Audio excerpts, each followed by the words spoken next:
Boom! What's up, fam? Anthony Dream Johnson here today, co-founder and CEO of the Redman Group, founder of 21 Studios, 21 Convention, 22 Convention, 21 University, and 10,000 other things.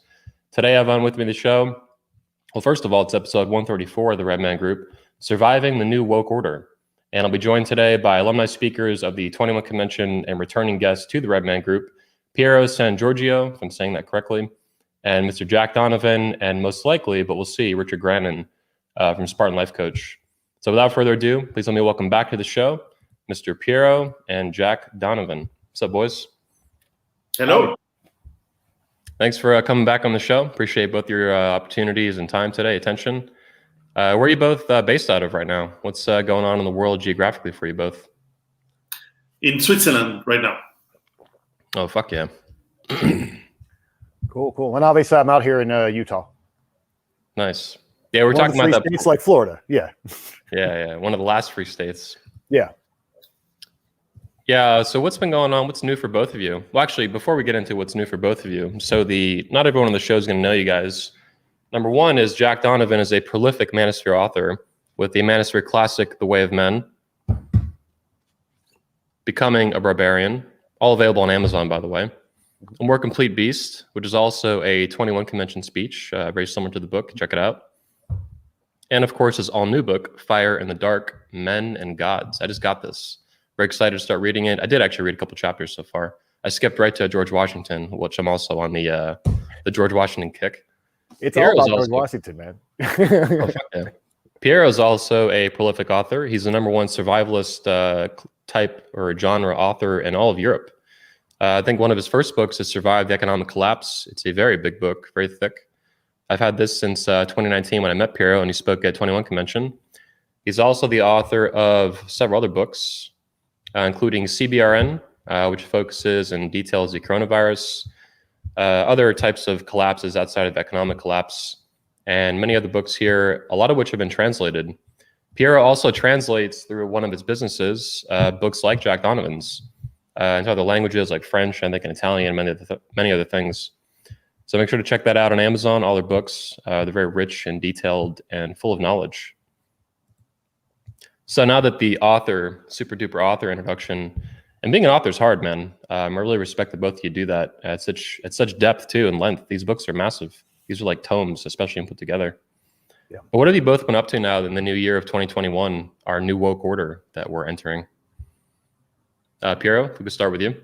Well, as you know, when you talk about economic collapse, you have to take into account the social collapse, and social collapse starts with fundamental decadence on everything that you are supposed to believe: politics, even science, certainly morals. Everything collapses in dying empires, and we are living the death of the American empire today. And not surprisingly, just like in Byzantium before, just like in Rome, the last years or decades see a massive collapse of everything that holds society together, except the economy, which is the last thing that eventually falls down like a castle of cards.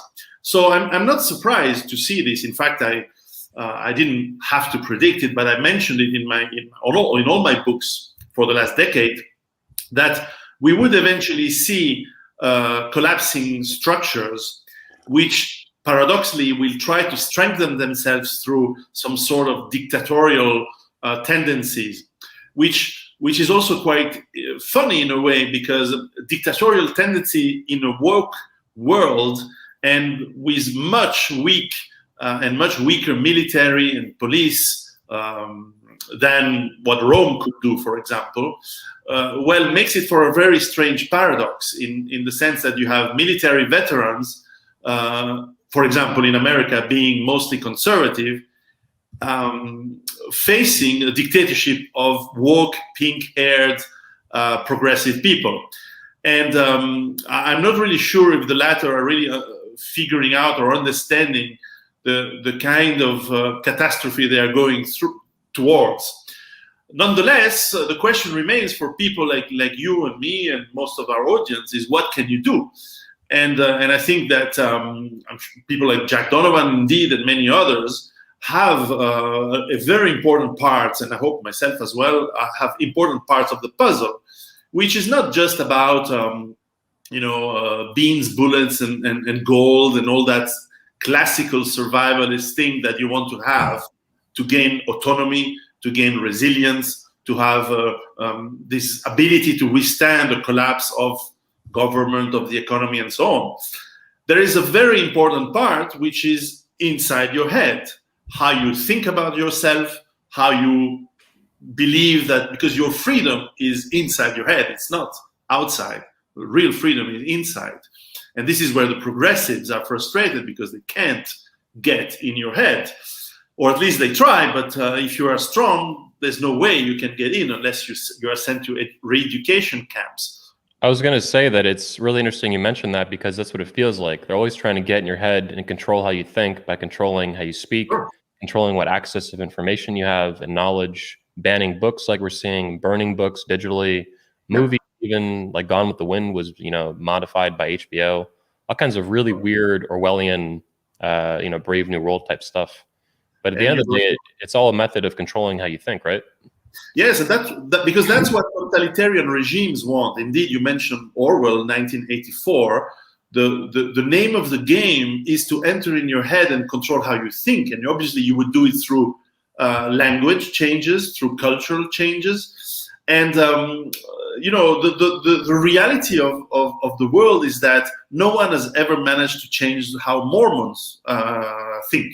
And you have religions, for example, in Jack's new books, I'm eager to read it, but certainly it shows how religious thought is so important to keep a culture. Look at how Jewish culture survived through 2,000 years of exodus and diaspora, and finally managed to recreate its country through many means of influence and physical action and funding. And we have to take a lot of learning from all of these examples through history. But indeed, the end game of these sick people who want to control others, because probably they have inability to control their own pulsions and thoughts and whatever motivates them to be who they are, probably they have a psychological problem. I'm sure Richard Brannon can tell us a lot about that when he joins us. But certainly, this willingness is very important. But the good news is that there's only one thing that protects you, and it's a very easy thing that protects you from people trying to enter your mind, and it's one simple word, which is no. Yeah, I've been thinking about that a lot lately, and how in America in particular, as well as throughout the West, one of maybe the core things we've lost is the ability to say no. Absolutely. At every level. Like, in the manosphere, you talk about this with women. If you don't know how to say no, you're going to have problems with women. And on top of that, if you learn how to say no, women really, really love that. It drives them wild. They love it. They get lustful and crazy, and they fall in love with you for short or long term or whatever. But that word no is like absolute candy to them. And now they're fat in other ways and fat on these sweets, but the one sweet they don't have is the word no. And then, of course, that goes into things like borders and culture and language. These barriers are all being broken down. And if Richard Brannon were here, he would talk, I think, about boundaries, but a boundary is just a barrier, a wall, Yeah. Before we get into Jack Donovan here, with especially his new book, as well as his whole body of work, Piero, can you talk to me a little bit more about, you mentioned it feels like the whole West, earlier in your kind of the monologue you went on, you mentioned everything is kind of under attack. It's not just one thing. It's not just like politics. It's not just culture. It's not just language. It's not just the movies. It's not just TV. It feels like everything is under attack. Masculinity, femininity, women, men, at least women who want to be women and enjoy being women, things like that. Gender is under attack. It feels like there's almost nothing not under attack that's important in the West. Do you agree with that? And can you expand on the totality of what we're seeing, the comprehensiveness? Yes, it is. Everything, as you mentioned, is under attack, and it's under attack worldwide. Obviously, in some more traditional cultures, like in the Muslim world, for example, it will take longer for this attack to enter. But it is nonetheless going on even there. It is taking longer in civilizations like China or perhaps in Russia, but it is still, this attack is ongoing. The reason I called my first book Survive the Economic Collapse and not just survive something else is that all these sorts of attacks on reality, because There is a biological reality about being a man, being a woman. There is a biological reality about how you are performant, how you are efficient in a company, for example, or in business. When you destroy that reality, you don't replace it with something else that is efficient or profitable or productive. You destroy what enables the wealth of the world that itself makes possible that sort of weird, non-productive thought patterns and decadence. Therefore, they are destroying what makes themselves possible. And of course, this is a system that when it collapses, auto-eliminates all these woke, progressive, and all this goes away. Believe me, there were not progressive people in Rome after it fell. There were no progressive people after Constantinople after it fell. There were not many woke and progressive people after the Soviet Union collapsed or when Yugoslavia fell into civil war. You don't have time for such things. You have to survive every day, because this is the way of, some American authors wrote about the forced turning. And there are fundamental laws, maybe they're not laws of physics, but there are laws of sociology, of anthropology, which, in fact, Donovan speaks very well in The Way of Man. What makes a society function is strong men united in a tribe. And, of course, they will bring women along, because women eventually want to be around men who are successful, who provide comfort and who provide civilization. And when the rest is barbarian, and I say this in the way Romans would say barbarians, in the sense that, in the more colloquial sense of the term, when you have barbaric practices collapsing in a collapsing society, all the smart people, they will just drop all this nonsense and will go back to where you can create something. So, in fact, I'm very hopeful. In fact, I'm extremely enthusiastic in a paradoxical way of the world we're entering, because it was inevitable that it would happen. It's inevitable now that it will collapse, for sure. There's no way out. It may not collapse everywhere, of course. I don't see Russia collapsing unless there's a nuclear war. I don't see more traditional societies collapse. They will probably just revert back to a more primitive state, but it won't change much for them. I do, however, see Western Europe and North America on the brink of a massive collapse and massive depopulation. This is inevitable consequence. And so this is why we need to prepare ourselves physically, of course. And this is not new. The prepping movement, the survivalists have done this for years. I didn't bring anything new in that regard. However, preparing yourself mentally, preparing yourself with a strategy, preparing yourself with a group of people around you, and indeed, The Way of Man and Jack Donovan's work is paramount to read on this, on how you create a tribe, or at least you get yourself in the process of doing that as soon as you can, how you create a community of men.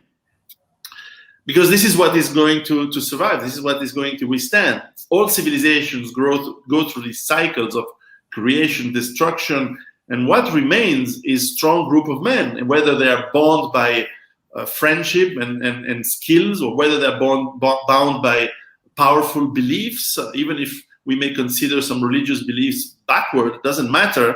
If it's a plus for your survival in an evolutionary sense, it's good.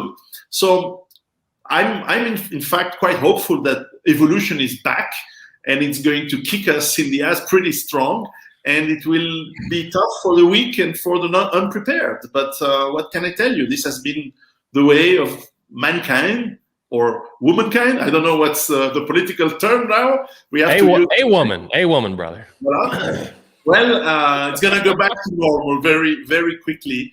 The only thing is that it's not going to be super, super nice. It's going to be painful, but it's through pain that we learn. It's through hardships that we grow, and it's inevitable. So we just need to get prepared. At least that's my point of view. Yeah, it's a dark prophecy, but I can't disagree. And these are my exact same, not only thoughts, but things I've been thinking about in terms of probability and possibilities. And I don't think you're wrong. You could be, I guess there's the slim chance, but I don't think so. I think this is where things are heading. I'm hoping for the best, for America, my country. I love it very much, but I'm also preparing for the worst. because I think that's a very real possibility. In fact, it's probably the most likely at this point. We've been talking with Piero here for a while. Jack, let's move on to you a little bit. We've heard a lot about you from Piero. Fuck yeah.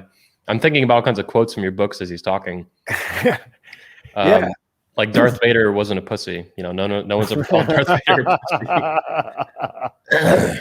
And also, too, you know, when the riots hit last year, I immediately thought, well, especially when COVID hit, but then again, when the riots hit, I'm always thinking like Way of Men, tribes, even just very simple racial divisions, how people group up by just physical appearances and racial backgrounds. You saw the Italians kind of getting together in their neighborhoods to defend their neighborhoods with guns and, you know, baseball bats, whatever. You saw that with the Puerto Ricans. You know, you see this in the news and shit when it was going down. I'm like, wow, Jack was not only right, you're seeing it in real time, like on CNN and Fox and all these, you know, mainstream news. Just these people are grouping up in their suburban neighborhood. These people are grouping up in their Italian restaurant neighborhood. Anyway, though, let's take a step back. And how's 2021 treating Jack Donovan? Where are your thoughts at? Let's just opening statements. Yeah. Well, I mean, I can just jump off of that. It's obviously those people have you know, the Italians get together and the neighborhoods get together. It's like they have some kind of structure already. They have some kind of affinity together. And what's interesting is that part of this whole idea of what they're doing with the woke culture and just general disorientation, redefining words and so forth, is to take away all your pillars of meaning. Like all the central points, the Axis Mundi, like this is what we actually believe, this is truth. And if they take away all the pillars, like taking away the foundation of a house, there's nothing there. It won't stand. And so that's what they're doing. And it doesn't matter that their argument, a lot of people get caught up in people's arguments. Like, well, that doesn't make any sense. It doesn't have to. And that's the great thing. So many of these things, it's like, it's obvious that it doesn't make any sense. And I think that they know that they're lying.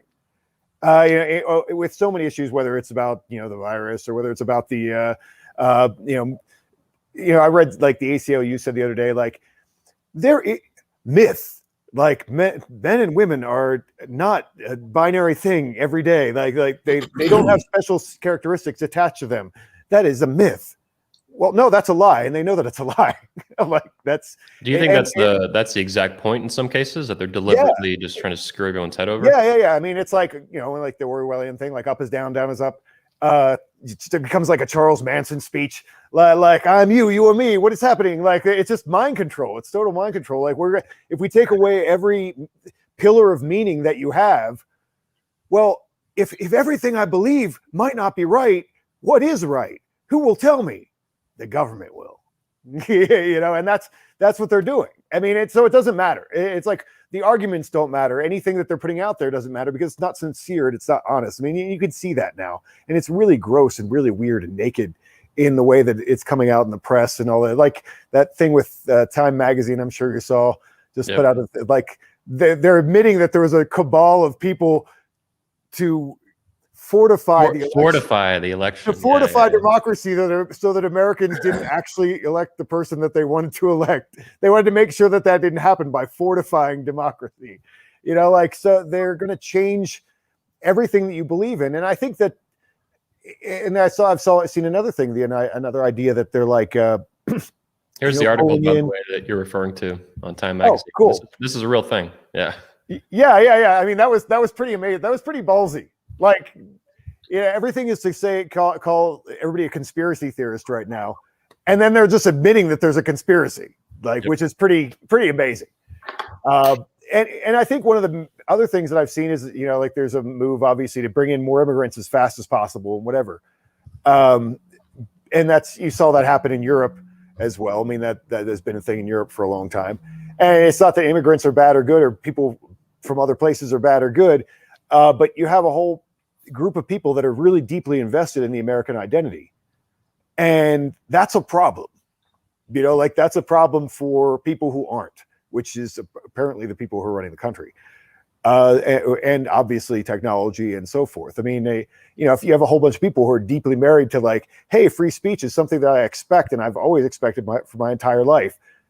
And that's very inconvenient for this whole process. And same thing, I expect to be able to own guns all my life. That's something that I've always as a cornerstone of what America is. And they're like, well, I guess we'll just bring in a whole bunch of people who don't have those expectations, and like skew the votes off and whatever. And it's anything that it becomes a core belief that is a constant in your life is something that they want to take away.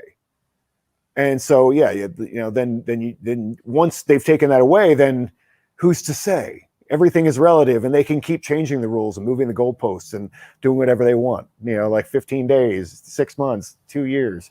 Like whatever. It just becomes whatever they say at that point, and that seems to be what's going on right now. And it's always been going on, but it's just going on at a really fast pace and a really obvious way. Yeah, it almost feels like the pace is so rapid. It's almost like I don't know how to describe it, but as a descriptor, but it's like blitzkrieg. It reminds me of what the Germans did in their war at the beginning of World War II against France and these other, Belgium, Holland, shit like that. They just absolutely, they engaged in war at a pace that had never been seen before. And this is one of the reasons they were so victorious so massively at the beginning of World War II. They just took everyone by shock. Even major nations like France just ran right up fucking over them. And that's what it feels like, and culturally and politically and in every way that's non-kinetic or non-physical. In some ways it's physical, obviously, with the lockdowns and the masks. But, as of yet, there's not open genocide and gulags just yet. However close we are to that, it's just and I wonder if they'll keep like working the throttle on that, because they can't go too much too fast on certain things. Because like they only had so long to do the lockdowns in America. They can mess with the UK for as long as they want, because what are they going to do? Yeah. But like you can only, out here, like in Utah, it's like Florida, like it's not even explicit. It's like theoretically everybody's supposed to be wearing a mask all the time, but you go to the gym, you wear it when you get to the front desk, you take it off, you put it in your locker, you put it back on the way out. Like nobody cares. Everybody's done. We're not doing it. And so you see that everywhere except for in like the really tight little cities. You're killing grandma, Jack. Why are you killing grandma, dude? Killing grandma, man. All the Utah grandmas. He's dead anyway right now. He had a good run. No, so I think in America, I think they have to be a little bit careful with how far they push. And also there is, as Piero mentioned, in America, you do have 20 years worth of armed veterans who are generally conservative and do believe in the founding principles. And right now, about half of them are like, this is not okay. And about half of them are like, I still believe in the flag. I still believe in America. And they're like, keep trying to talk themselves back into it. I watched a couple guys who I thought I knew flip the second the election happened. The inauguration happened, like, all right, President Biden. I'm like, really? But it's taking guys all different levels of how many buttons are you going to push on them before they're like, this is no longer America. So, and then that's when the government runs into a problem, because those are the guys that they have to worry about. Yeah. And so as long as those guys are still bought in, at least on some level, like, hey, we can work this out. Yep. They're good. But if they push it too far, too fast, they're, like I said, as much as they're threatening it, like, if you try to disarm America forcibly tomorrow, you're looking at like Afghanistan. That's not going to happen. That's not real. And so they're saying it, but they're just going to do a whole lot of little measures, like different, like little registrations and making things more expensive and doing all kinds of things like that. Because they can't just go to door and be like, hey, bud, give me your guns. Because a lot of police officers are going to get shot. That dudes aren't going to do it. They're pushing in that direction, though, for sure. We've never seen this level of aggression. Like, at the end of the day, Obama never really did much with guns, and he even expanded gun rights, ironically, in very limited ways, like in national parks. But the whole gun scare with that never happened. With President-elect Biden, this seems to be a real thing that they're pushing very super aggressively in a way that we've never really seen. Not even the 90s with the assault weapon ban thing. Even that had an expiration on it, and it went away in 2004 permanently. Right. And that's like not what we're seeing now. We're seeing like, a third term of Obama on steroids, like a lot of steroids. So it's like, I've kind of said to a whole bunch of people, it's like they've just spent the entire last year calling you a pussy Basically, like that's what they're doing, is they're looking at American dudes, be like, we think you're pussies, we don't think you're going to do it. Yep. And they're daring them at this point. Yeah. But it's like they need to have a reason. And obviously, another thing that they're shutting down to, and this is getting subversive, but another thing they're doing is they're shutting down all the ways of communication, so you can't really trust any kind of communication, so you can't organize in any way that's feasible.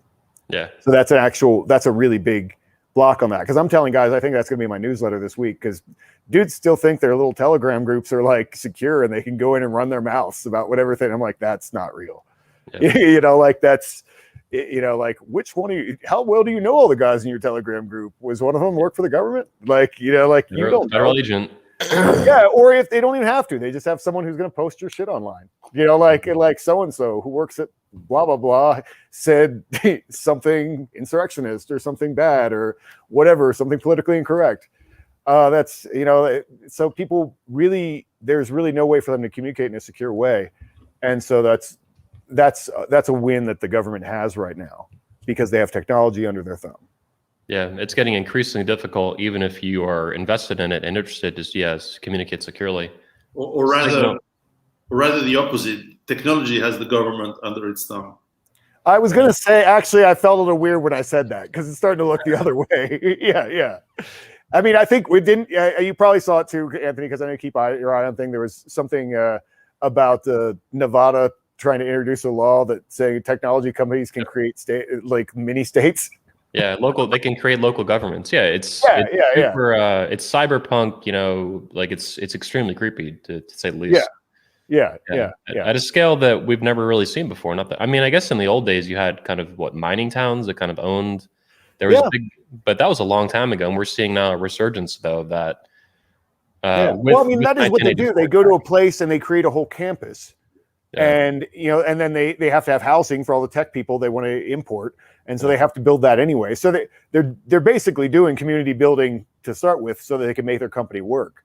But to have them like then create their own governments like housed by the company is really weird and corrupt company store kind of stuff. Yeah, like they're going to give you their own Bitcoin now. They're going to make their own cryptocurrency that they're going to control you with, right? I mean, Facebook companies been talking about this for a while. So they're going to own where you live. They're going to own literally the local government. They're going to own the currency. They're going to own the communication.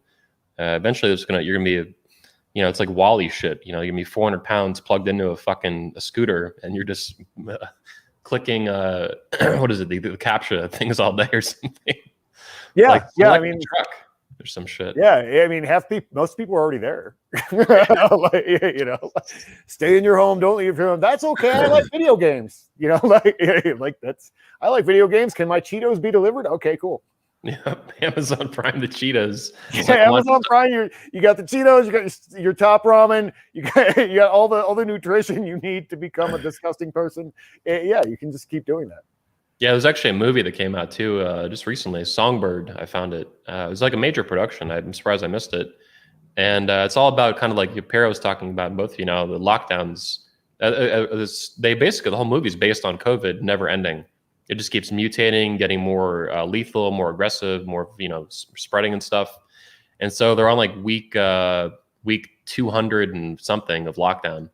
And it's all based in LA and California. It seems pretty well done.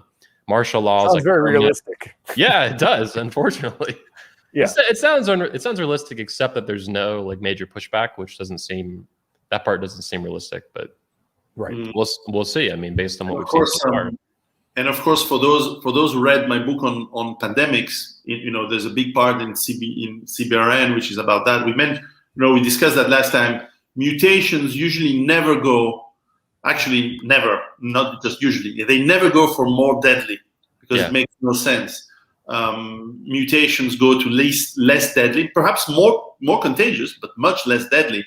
In fact, what we're seeing today is that all of this 1 year long crisis is basically a crisis that has been either manufactured or bumbled to bigger proportion by incompetence. I can't say which, because I don't have proof, but certainly this death rate that we now can calculate after 1 year. Remember, we had a chat exactly almost a year ago in March, where we were not sure what would be the death rate, and hence this is why we were kind of accepting that we would need to be isolated and cautious, because the data from China was like 20% death rate, and that was like shocking. Yeah. Now, after a year, we have data for 1 year. So 1 year is 0.05 on average in Western countries, where people mingle together a lot in public transports and in cramped areas at work and so on, which is not the case in, let's say, in Africa or in tropical countries, for example. So we are the worst case scenarios, and the death rate has been officially 0.05 roughly on average, which you have to reduce because obviously they counted as death from this Chinese monkey thing. We cannot even say the word, otherwise we get shut down. But you know, the mother of a friend died from a heart attack 2 weeks ago, and they were upset because they put COVID on the death certificates, and they asked why, and they say, oh, the rule is that if you have been positive in the last month, whatever you die for gets treated as COVID. And so we have increased the number of deaths artificially by probably a factor of what, 5, 10, and yet it's still super low. So this is nothing, and we should be happy that it wasn't the Black Death, fortunately, and it makes sense that it wasn't. So we have to keep in mind that even a year ago we were discussing about not being stressed and not be fearful about this. We had to be cautious and try to understand. But now the ball is into a different game, and this game is how many of our freedoms and how many of our rights are we going to lose? And my answer is it doesn't matter, because the thing is going to collapse anyway. And again, you are not living, and I'm sure, unfortunately, we can regret that, yes. But unfortunately, we don't live as Americans, as Europeans, as French, as Swiss. We are our own people with our families and our friends.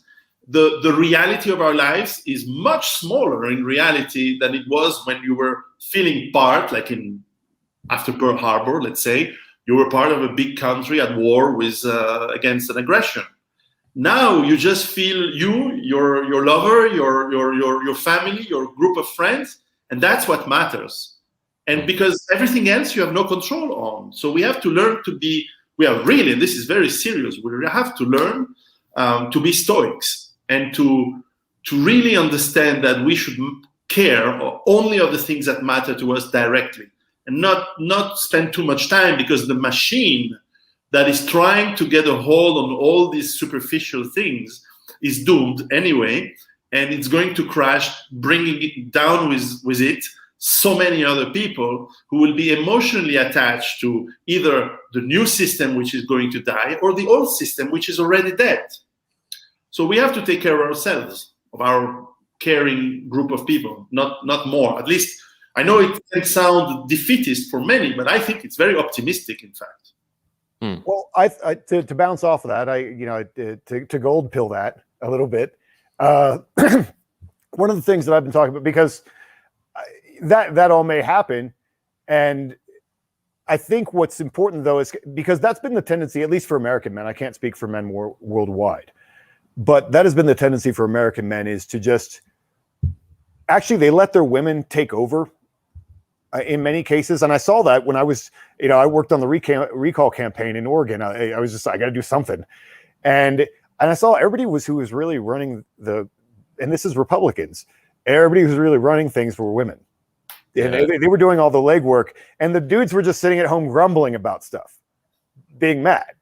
And that's where I think American men failed, and maybe men around the world. I can't really speak to that, but that they needed to step up and manage their communities, and they let the worst people do it instead. They let take the worst people you can possibly imagine and let them run things for you, and then see how that's going to work out. and we've seen how it's going to work out. And I think that it's time, whether or not this government falls or this collapses or that. I think it would be really, what I hope to see is a lot more of these men who are waking up and realizing that, man, they've been asleep at the wheel for a long time, to step up and take leadership roles in their communities. Not like, well, okay, everybody's not going to go out and run for senator and be, like whatever, but in their communities, I think is where that matters anyway. Your local governments and so forth. It's like, we could use a lot more men who have the right kind of views and have the best attitudes involved in the government in some way. So when it starts to fall apart, they have access to all those things or whatever. It's like, and we don't have to go full Mad Max. There's a lot of different things, and who knows, parts of the system that could be saved. They could be involved in managing those, and there's so many guys who have the capabilities to do that.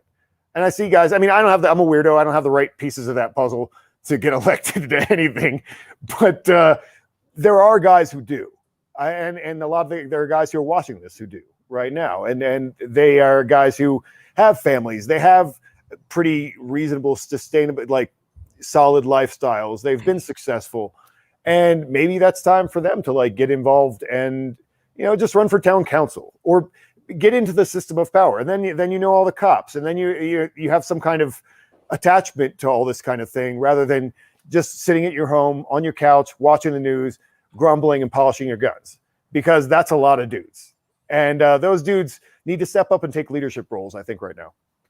All right. To take a quick, I missed a lot of that. My internet cut out for some reason, but I'm glad the show carried on. I'm back. They sound like it ended with local government, but I want to take a step back because both of you have been kind of hitting on this, especially Piero mentioned, he talked about fear and stress and, psychologically winning. So I wanted to introduce to the show Mr. Richard Grannon. I figured he'd be a good expert on fear and stress and psychology.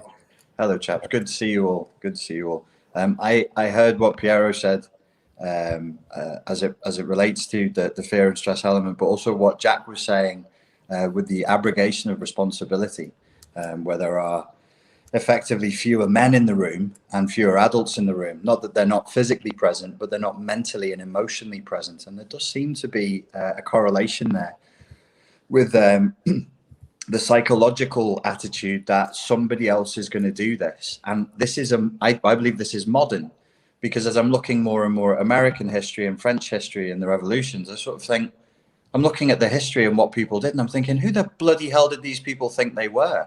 Well, they thought that they were living life. They didn't see their lives as being, history is done, and now I'm in some other phase. They were part of reality unfolding. And we've been entrained through these little machines that we're all using now, and frankly, too much fucking television, to think that we're watching a film, and that these things are out there and the actors are others. And we've forgotten that we're the actors. There's nobody coming. Nobody's coming. There's no hyper intelligent alien race zooming across the universe now that's going to go, oh, we see you struggling here, guys. No, it's just us. I thought the government was coming to save us. That's what they tell me all the time. They're coming to help. Biden told me they're coming to help, dude. They have special qualities that can help us. CNN is coming to help us all. They're going to tell us the real news. They're going to tell us the real information, and you just have to obey. Obey, and all will be well. Get onto the cattle car. There's good things at the other end of this ride. So I think the systemic issues that Piero talks about a lot, and what Jack was just referring to there, they tie in together. Many humans across the chain of communication and across the chains of interaction have to sort of go hands off in order for us to end up in this mess. We're so wealthy. We're so well educated. We're so informed. And look at what we're doing with it. We're pathetic. It's an absolutely pathetic display that we're seeing right now of just rank, frankly, corruption, narcissism, selfishness. But the big pandemic that we face isn't narcissism. You would think I would bang that drum. It's actually codependency. We are the abusees. So we're just waiting for the next shitty thing to unfold. It's lamentable. It's there's really no excuse for this now. I saw some of our other speakers actually. You mentioned abuse. Jack Murphy, the author of Democrat to Deplorable, tweeting yesterday in a big county as that, especially with the Time Magazine article and them just basically rubbing the abuse in our face.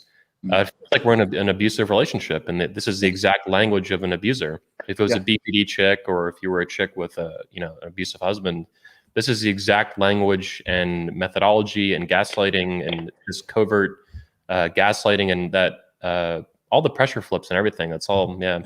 Baby, I love you. I love you. It's okay. No, that's why I hate you. I love you, baby. It's for your own good. It's for your own good. 500 years ago, precisely 500 years ago, there was a French humanist called La Boétie. He wrote a small book, which I'm sure is translated in English and everyone should read. It's very small, very easy to read. It's called Discourse on, if I translate it literally, Discourse on the Voluntary Submission, which is not S&M. It's about why populations agree to be submitted to absolute power, which at the time was obviously the kings. And it is true that there is a codependency relationship because, first of all, you feel moral to be submitted because you are the little guy. So there is a plus in your value system, especially today. There is what Nietzsche would call, the slave mentality element, where you want to say, well, after all, I feel ennobled to be the poor person, the poor submissive man. But there is also the fact that being submitted is easy because you forfeit your responsibility to do anything.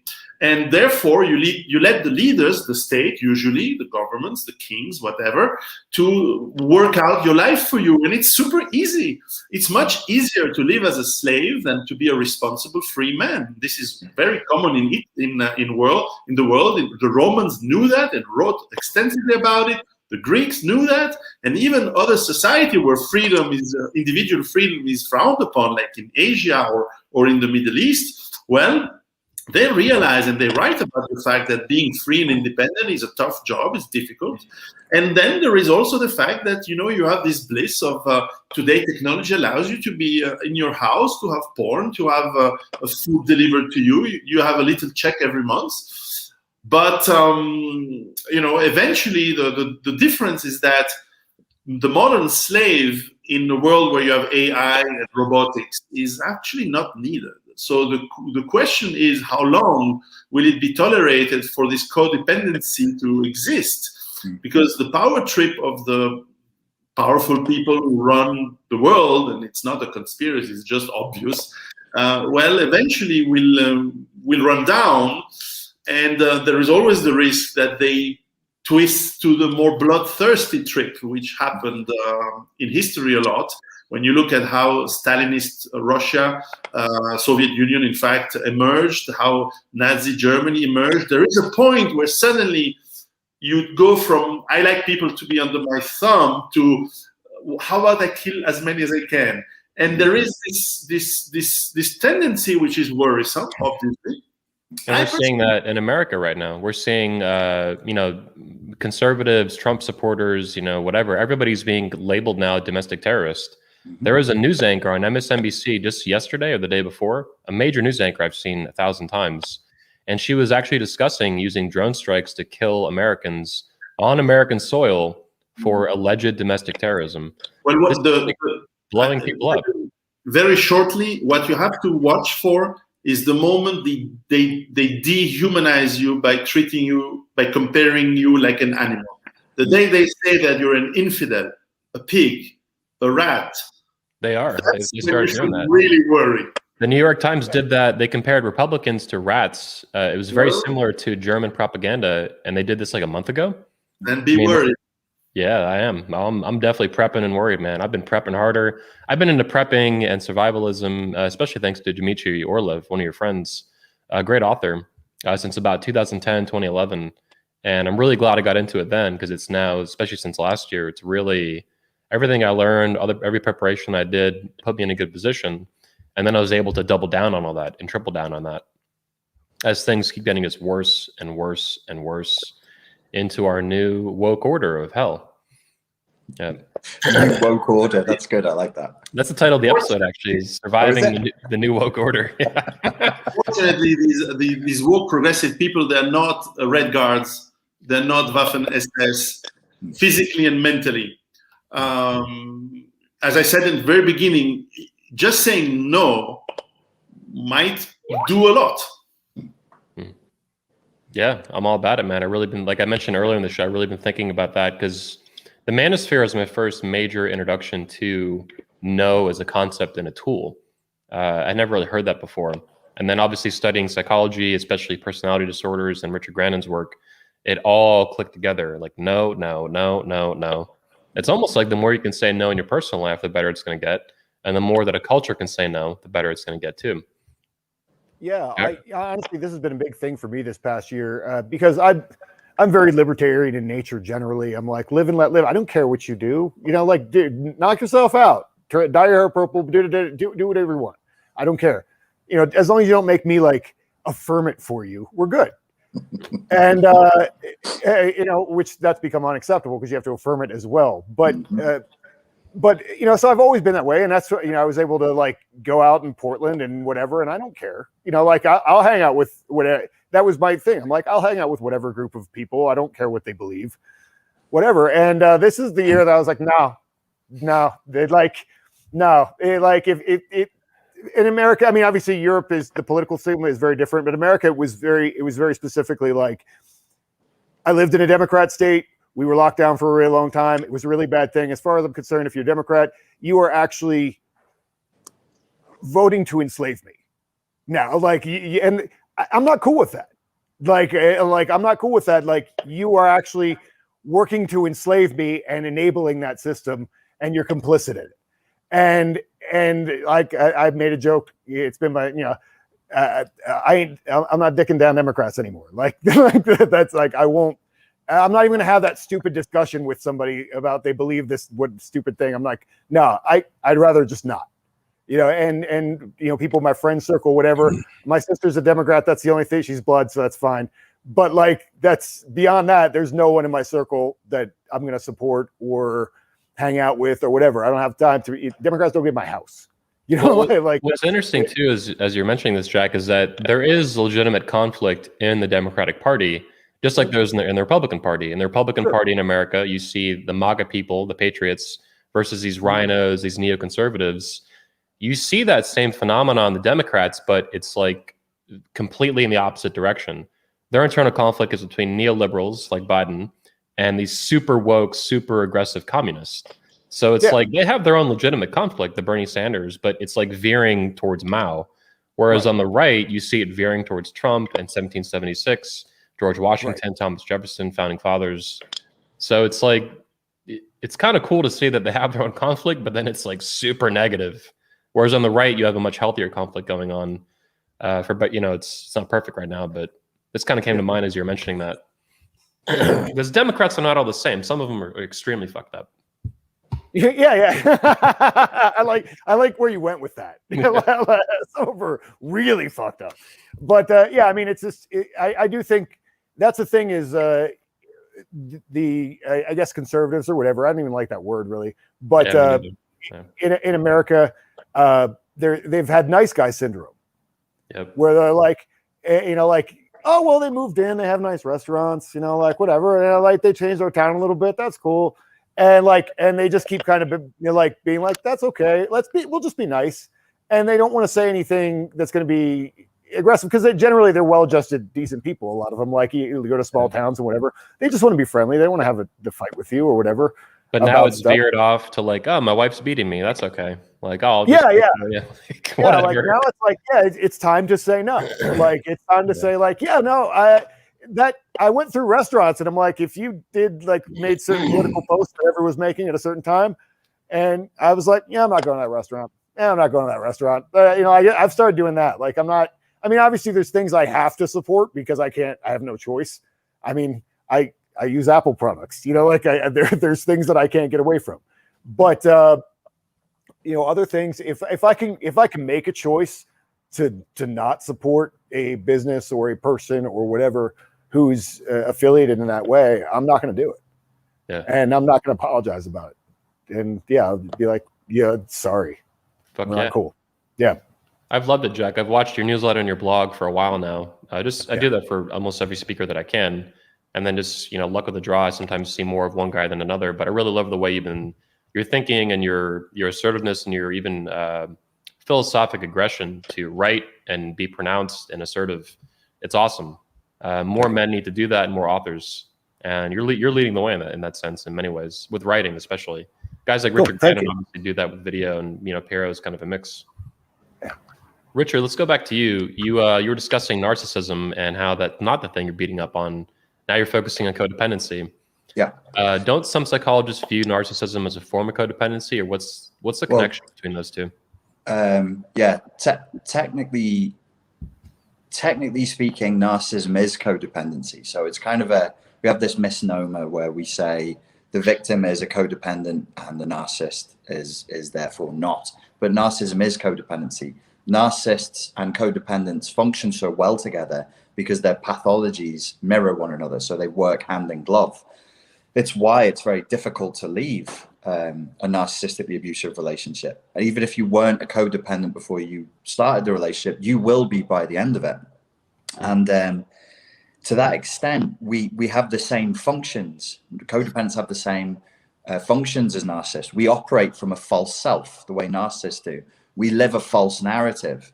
And it is explained perfectly by Nietzsche's concept that you mentioned earlier of the slave morality, which is we view our supplication and our submission as in sort of righteous spiritual terms, like this is the right thing to do. To bring it back to politics, but not really, because what I would claim is what we're seeing now, these are not political issues. You can't say anymore it's left versus right, Democrat versus Republican. This is more like a cult. Wokeism is a cult. It's a mind virus. I speak as somebody who's on the left. I'm left of center. I'm libertarian leaning leftist, and I just say no. This is insanity. And it's a kind of codependent narcissism that's playing out. And how does that function? It's boundaryless because they have no ego. They have no discrete ego that keeps anything out, and they have no discrete ego that keeps anything in, which is why they'll never say no to others and they never say no to themselves. Now, as Jack said before, that's cool if you're in your camp over there, living crazy, being boundaryless, saying no to nobody, never. But when you come to my camp, and then I have to fucking throw open my doors to everybody in every concept, or else I'm guilty of a hate crime, that's when, you would start prepping, because the only answer to that, and I don't want to say anything insightful, but being a realist, only violence can come next. You're in my domain telling me how I have to operate. I have to say certain words. I have to dress a certain way. They're even trying, I've even been told who I have to find sexually attractive now. I've had people tell me, like, they're trying to tell me the ethnicities I have to find attractive. They're telling me I have to find transgender people attractive. I'm like, whoa. I'm not saying that to you, homie. Why you leave me alone? Why do you care? That's private. This is really interesting, Richard. I've never thought about it that way, and I'm assuming you've said this before in your videos, but I missed it because there's like thousands, which I love. Flood the internet. I like the sound of my own voice. Yeah, fuck yeah. But basically what you're saying is that since they're kind of egoless, or they're boundaryless internally, that it's spreading externally. Yes. So further and further into culture, and even to your own physical, even to another person's mind and their personal boundaries. People don't even know. You're strangers, right?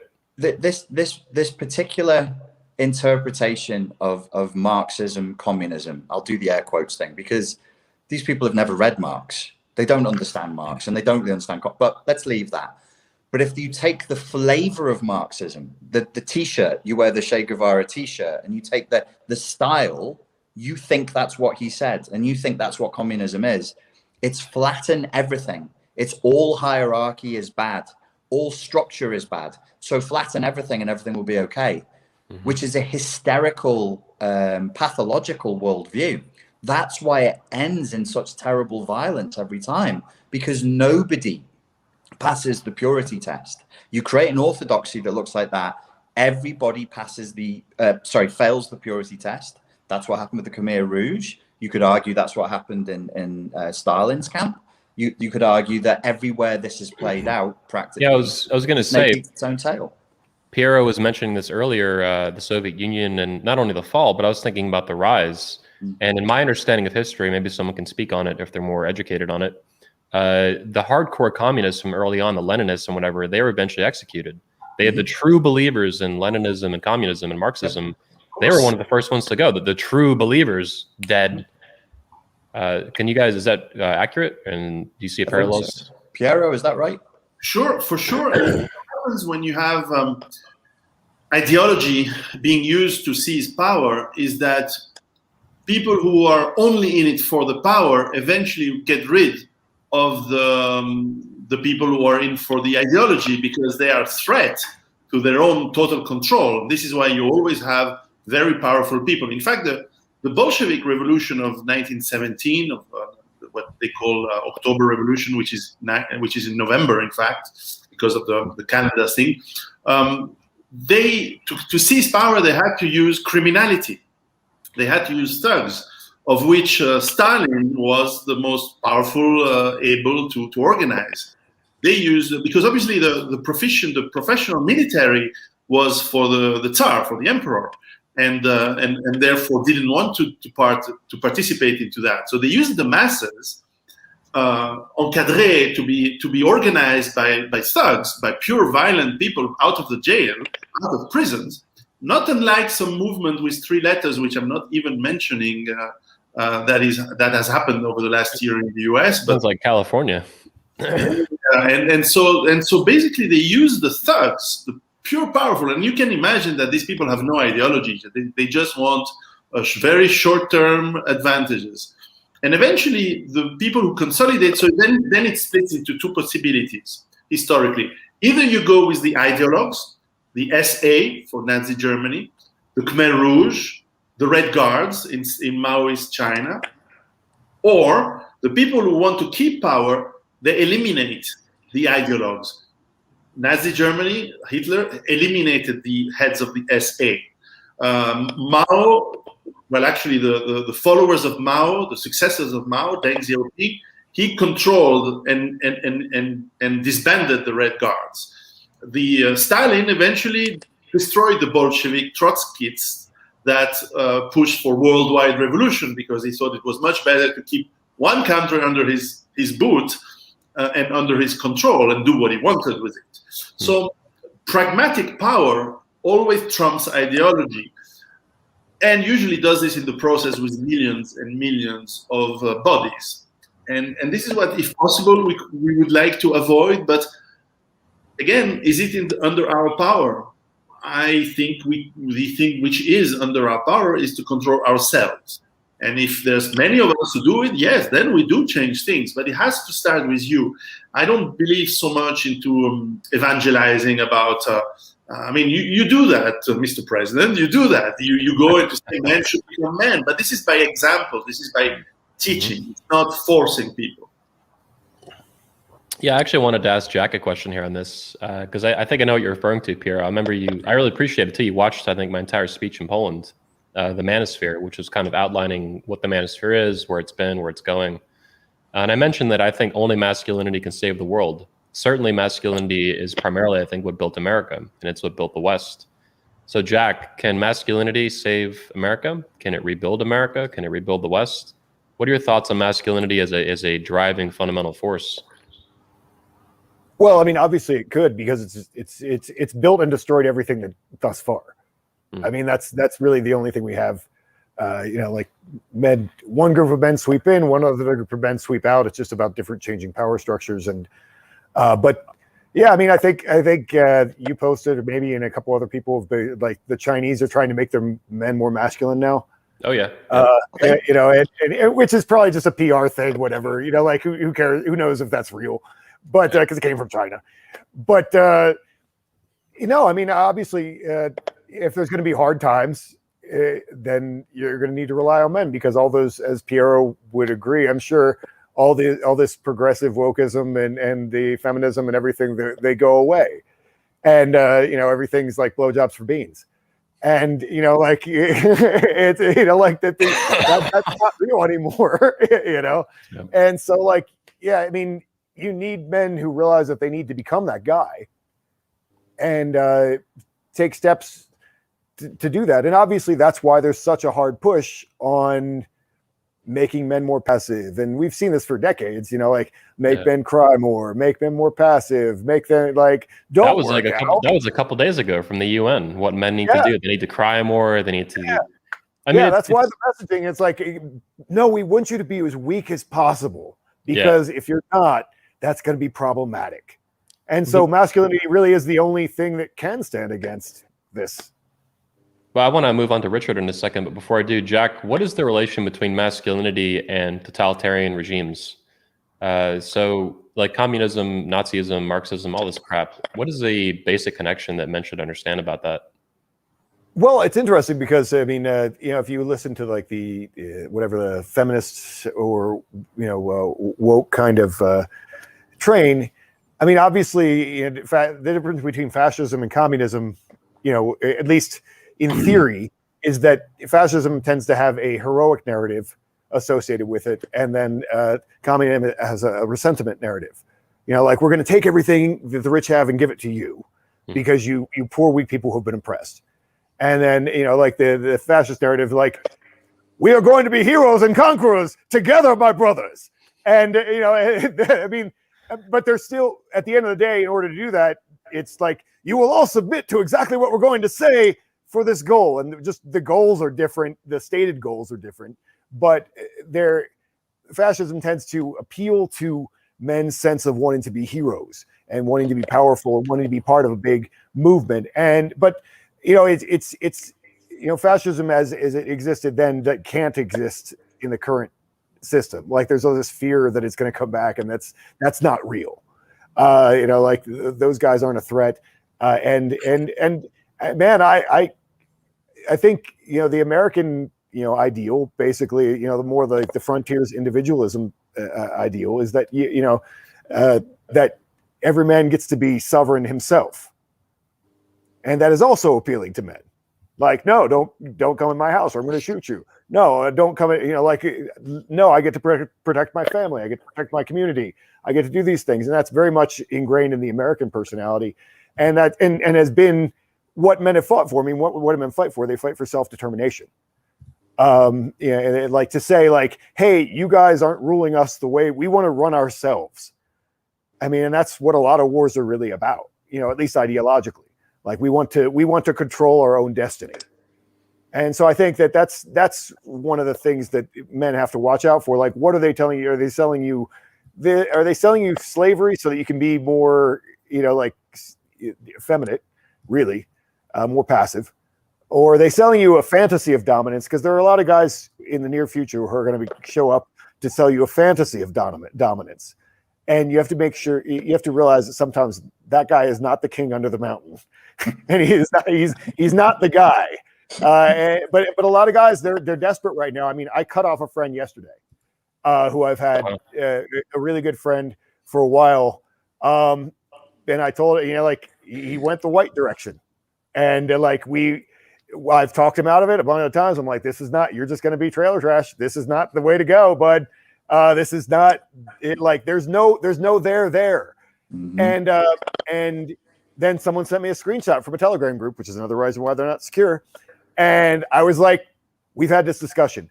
I can't be friends with you if you're going to go that way. Yeah. I had to cut ties from him completely. I'm like, he's like erased from my life as of yesterday. Damn.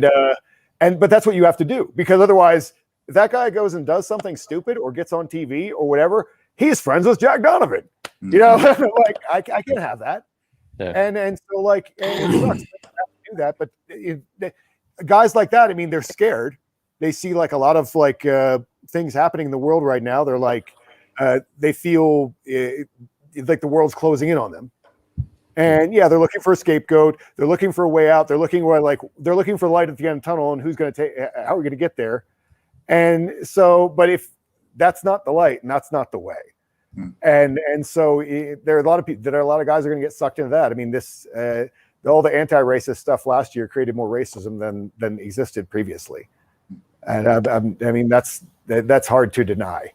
I mean, I watched some of their newsletters, and because I'm still on some mailing lists, and I'm like, oh, they raised $150,000 this year. They're having a great year. Wow. You know, like, yeah, I mean, there are a lot of these, you know, like these organizations that were dying that are now like, you know, because you're seeing videos of, you know, racial violence in the streets, and if you don't have a way to filter that, if you're filtering it through Telegram groups of dudes posting memes and shit, you know, like, then you get in a situation where you that starts to become your only reality. And yeah, but I just don't think that's a viable reality, and so it's unfortunate. But that, yeah, there's going to be attraction to that's rising. It seems like a natural what the media wants. And I'm like, that's what pisses me off. I'm like, you know, the media is setting this up right now. You can see it. Like, everyone who disagrees with us is a white supremacist, even if they're black. You like anyone at all who disagrees with us. Well, it's really multiracial whiteness. So, you know, yeah, black, I know. If you're black, you're white. Yeah, if you're Chinese, you're white. Now the Asians are considered white. I mean, that's crazy. And that's Charles Manson shit, right? That's like, you're black, you're white. You're white. If you do disagree with us, you're really white, even though you're black. You know, like that's what they're doing. A quick one. Yeah, just quickly. What's one of the strategies of power is to, you know, divide and conquer, is putting conflict in a horizontal way. Let's have poor people fight each other so that you can keep controlling the means of production, if I use a Marxist term. But certainly this is a common strategy as well of whoever holds power, to make sure that it can hold it a little bit longer, especially when everyone knows that the long-term prospects are not very good. And usually this happens when the elites that run the show eventually plan an escape, trying to take the loot with them to some other countries they will loot in the future. Or at least they hope so. It's going to be hard in China, I think. But certainly in the West, the looting is going on. The corruption is just obvious. And so instead of wanting vertical conflict, which is what revolutionary conflicts are about, you want to make sure you do horizontalize. Therefore, you have to put men against women, different races against each other, different groups and whatever. And the more this conflict goes on, and even better if it's online rather than in the streets, this is good for the power.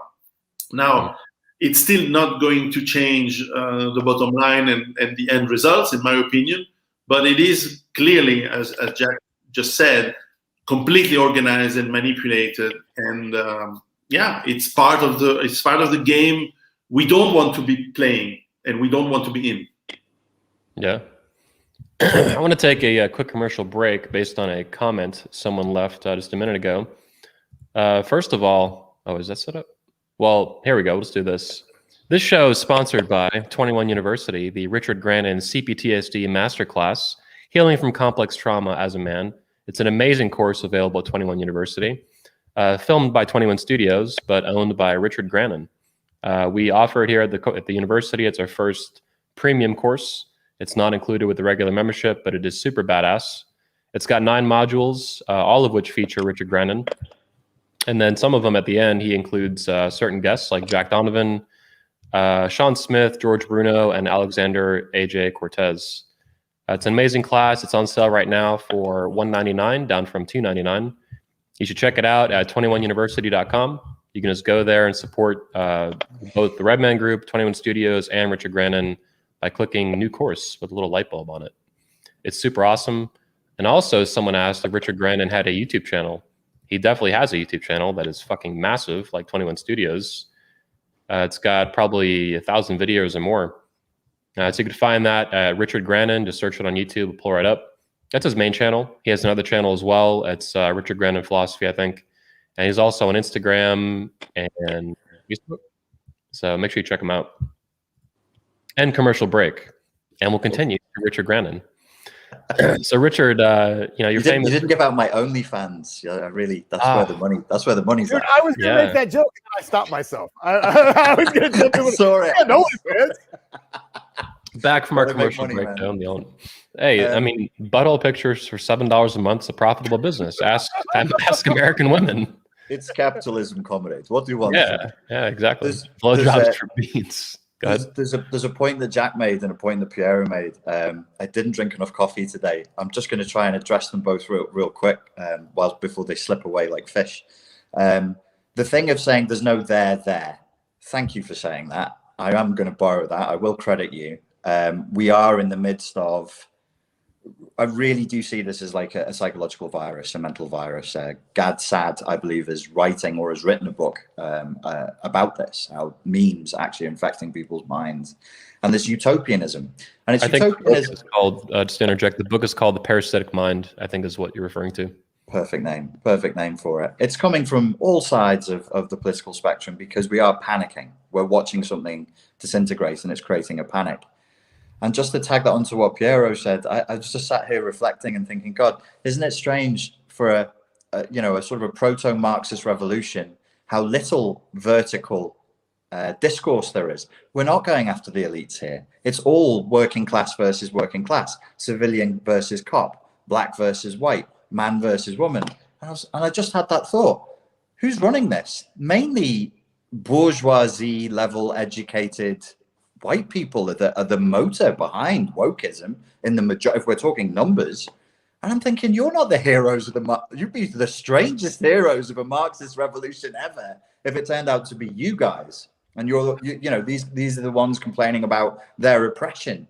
You're educated and you live in the richest country in the world. Where is your oppression? And I'd never actually thought about it until you mentioned the horizontal revolution versus the vertical revolution. There really is a huge glaring effort here to keep it horizontal. It is so evil. It's so deceptive. And it's such a, I'm not going to defend Marxism, but it's a complete misuse of the ideology itself, which is why I would say this really isn't politics. This is kind of a mass hysteria that has more to do with the psychology of the witch hunts, which I've been spending more time reviewing recently. And those witch hunts, they absolutely correlated with shitty times, bad crops, disease, pandemics, things not going well. Somebody must be to blame. It's the darkest elements of the Jungian shadow that have not been processed, that are coming out as a collective, that are possessing people. And it doesn't matter whether you view that spiritually or psychologically. Possession is possession. They cease to. People are not talking anymore, and they're not talking about other humans as humans. We're already there. We're already there at the point of, as Piero said, the danger moment is when we dehumanize one another. I think we just passed that. I think I was watching the American media, and I was like, okay, about 2 months ago, we passed that Rubicon. Yep. I'm not optimistic now that there won't be very serious violence in America because the dehumanization process has already become. And this already is a witch hunt. I'll stop here.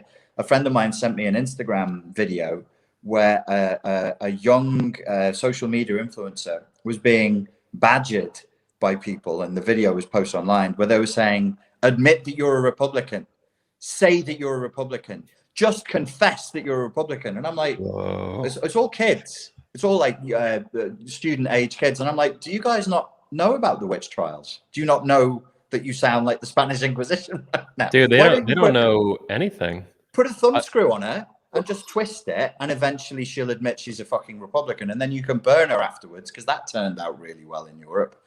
This, I think, is where we're going. Sorry, mate. I don't even know if you had a chance to ask me a question. No, I don't. Who cares, Piero? No, just to comment on what you said is that, first of all, when people had more culture, let's say a century ago, when schools were better, it was much harder to manipulate people. It was still possible. Germany was the most educated country in the world, and they got into the mess we learned so well at school. But the more we diseducate people, the less we have historical perspective and knowledge, the more we get scammed. Second point is that usually when you have that kind of conflict that is starting, and sometimes goes into a real conflict with war, with civil war, with ethnic cleansing and things like that, which is also pretty common in history. The ancient Hebrews, and as it's actually told in Leviticus in the Bible, they had this concept of the sacrificial. Not the sacrificial? It's goat. They used to have the scapegoat. The scapegoat, that's the word in English. And French philosopher and scientist René Girard has fantastic books, which I'm sure are in English as well, that theorize how societies basically put all the blame, all the problems that they have, indeed, in difficult times, on some group. It can be a witch, it can be a religious minority, it can be something. And that group gets hell from the whole society. And this is a way for society to cleanse itself from all the bad things they did one another, and to do it through expulsion. Remember how the Indians, the Asians were expelled from Uganda in 1972, for example. How obviously the French were expelled from Algeria in 1962. How Jews were expelled from every country they were in, because they are the usual suspects for whatever bad time that happens. They get the blame. And it doesn't matter if it's true, if it's not true, it does happen. And what is strange today is that the system seems to be, the government, however you call it, seems to put the blame on the majority of people. Yep. And this, for me, is a fundamental mistake from their side, in the sense that you cannot have a minority or an alliance of small minorities ruling over or cleansing the majority. Agreed. It's really foolish. Yeah. The majority is mostly male and with testosterone and weapons. And this is a recipe of disaster, of incredible proportions for the minorities who are playing in this game. Agreed. And I tell, as whoever wants to listen, be careful with playing the race card, because you are 10% of the people. Be careful playing the sex card when you have 100% of the testosterone. Be careful playing the LGBT alphabet card when you're not exactly super fit and healthy and war able.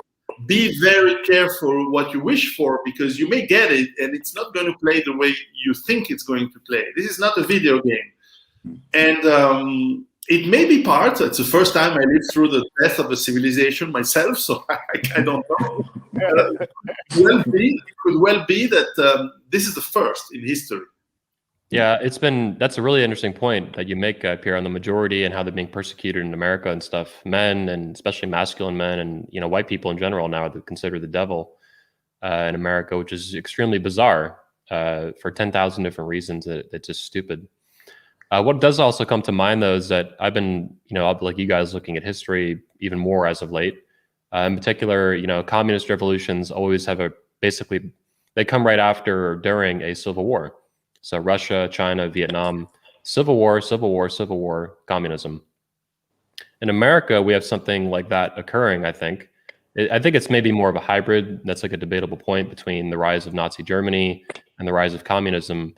And none of these people are even educated in this shit, right? It's all just like, I wanted to mention too, Richard was mentioning education earlier. I discovered a couple days ago, or maybe a week or two ago now, not too long ago, in America, a lot of children are no longer taught how to write cursive. So that was, this is clown world, so it's not that surprising, I guess, but it's still like, oh, wait, what? Mm-hmm. So I grew up in the 90s learning how to write, print and cursive English language, letters and words and sentences. Mm-hmm. Children are now so dumbed down, they don't even know how to write their own language in one of the styles. And that was just shocking to me. I even heard some boomer, this guy I used to know growing up. I happened to be visiting in my hometown, and he was kind of rationalizing it. Oh, they had to make room for digital stuff, blah, blah, blah. I'm like, you gotta be fucking kidding me. These children are going to school for 12 years or whatever, and they literally don't know how to write nor read. They don't know how to read or write cursive English. Like, holy fuck. It's really strange how we're so informed in this period and so ignorant. Yep. One of the elements of that education, and I think that this would have been prioritized in times gone by, was travel and foreign language and foreign culture. That was what it was to be an educated young man, an educated young lady. You would speak a few languages, and you should have probably gone there as well. I'm talking to people online occasionally. I don't like arguing with people online, and I can tell they've never been to the countries they're talking about. I live in an ex-communist country. My last 3 girlfriends were all from ex-communist countries. What I country stayed is in those. It's a lived reality for me. I can see by the looks on people's faces what it did. For Where are these you people, living, by the way? What country? I'm in Czech Republic now, and I was in Romania, and before that was in Bosnia. Okay. Damn. So, well, Bosnia wasn't communist, but it was. Yugoslavia Well, was. no, it was a little. It was Piero, kind of it was communist for a while, right? Well, Yugoslavia was kind of Yugoslavian-style communism. Right. So they did their own. They were cool communists. Yeah. And so, but I've also been to Albania, multiple places like that, and it's not a theory for me. It's not an idea. I didn't live through it, but I can see these countries where you see beautiful culture, music, history, food, language, and then it's cut. It's traumatically cut, and people freeze. The whole nation freezes, and they get this kind of this soulless, frightened look, because even if they weren't raised in an area where if you said the wrong word, you and your family could be imprisoned, their parents and their grandparents were. And so the patterns of behavior and speech come down. So, for example, in the Czech Republic, Czech people speak very quietly, and they do not talk about their private lives, because in generations they can point to over there who are still alive, there are people who they know who said the wrong things, and them and their whole families were imprisoned. So there's this theory issue, as Piero said, it's not a video game.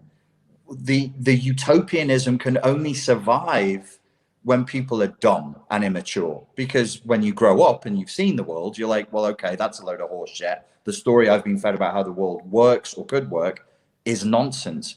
But you don't get that without real world experience. And I think this is being motored by people who just don't have any real world experience. They couldn't do to say the stupid fucking things that they say. Yeah, I've had people call me, like a 1890s kind of man that cook the dinner, bitch, and put it on the table, like this kind of shit, right? And this is obviously hyperbole in a mischaracterization and an over aggressive one. There's still some truth to it, though, and I think there's a lot there with old school masculinity, obviously, and these things are very good. I'm literally wearing a hat that says 100% toxic masculinity, but I know that the people saying that shit to me, they haven't traveled the world. They haven't even traveled to a single other country. And I think I have something being delivered. If you guys hear any money in the background, some probiotics I bought off Amazon. Sorry, guys. Sorry, Amazon. Or Amazon sucks, but whatever. Anyway, the point is the people, characterizing me in this ridiculous way, like some super abusive guy wants to just beat the shit out of his wife, which is absurd. They've never traveled to a single other country in their life. They know nothing about other nations. They've literally never left America except on a cruise ship, stuffing their face with whatever the fuck. I've traveled a lot more than most Americans. I've traveled to, Poland and stuff. I've traveled to like 25, 26 countries throughout my 20s and 30s. And like, I know that there's other parts of the world. I've been to Sweden. I've been to the UK. I've been to Germany. I've been to Poland. Like, it's the other outside of America is different. And I love in particular places like Poland that are anti-communist and anti-feminist. But yeah, it's just like you're saying, they have no fucking idea. And you know that, and they're looking at you spouting this shit, and it's like you are a child. Like, you're an adult, but really you're a child. Like, you're so ignorant, you don't even know that you're your own ignorance. You don't even have a beginning of awareness of it. They're just spouting the shit at you. It's like fucking. It's just kind of end rant, but this pisses me off. Yeah. I can see the wheels turning for Jack here. Oh well, no, I mean that is a little bit of a function of Americans, I think, a little bit because baby talk, right? But I mean, but just generally a bit with not traveling. I mean, because our country's so big, yeah, and like for if you live in Europe, going to the next country is like me going to Nevada, like that's like we're traveling, but like in the same distance. But it does create some isolation, and that's what I said. Like the friend that I cut off, one of the things that when we were discussing this guy, we're like, man, I wish he had left his hometown just a few times. He needed to have a few other experiences with other kind of people, and he wouldn't be so easily swayed with what he's reading, because he's just reading and that's all he gets, and he's stuck in this, and he's in this small town, which is pretty nice, but like and he's just not getting a lot of other information. And I think that is true. You're getting a lot of people, like you said, who just haven't had enough experiences with other people to realize. I mean, like, I imagine it's the same. You have people who are in San Francisco who hate everyone in the middle of the country, and they've never been there. Yep. Like, because those people are very nice generally, and like I said, too nice, and that's the problem. But the thing is that they hate those people based on this external information, but they don't really have an experience with it. And the same thing. There's like country people who are like New York City, and they've never been anywhere, and so I think I've traveled around. I've lived in a bunch of places in America, and so I feel like I benefit from having that experience of living in different places and seeing how things really are versus how you think they are. That's I never liked traveling that much because I was like, I'd rather move somewhere.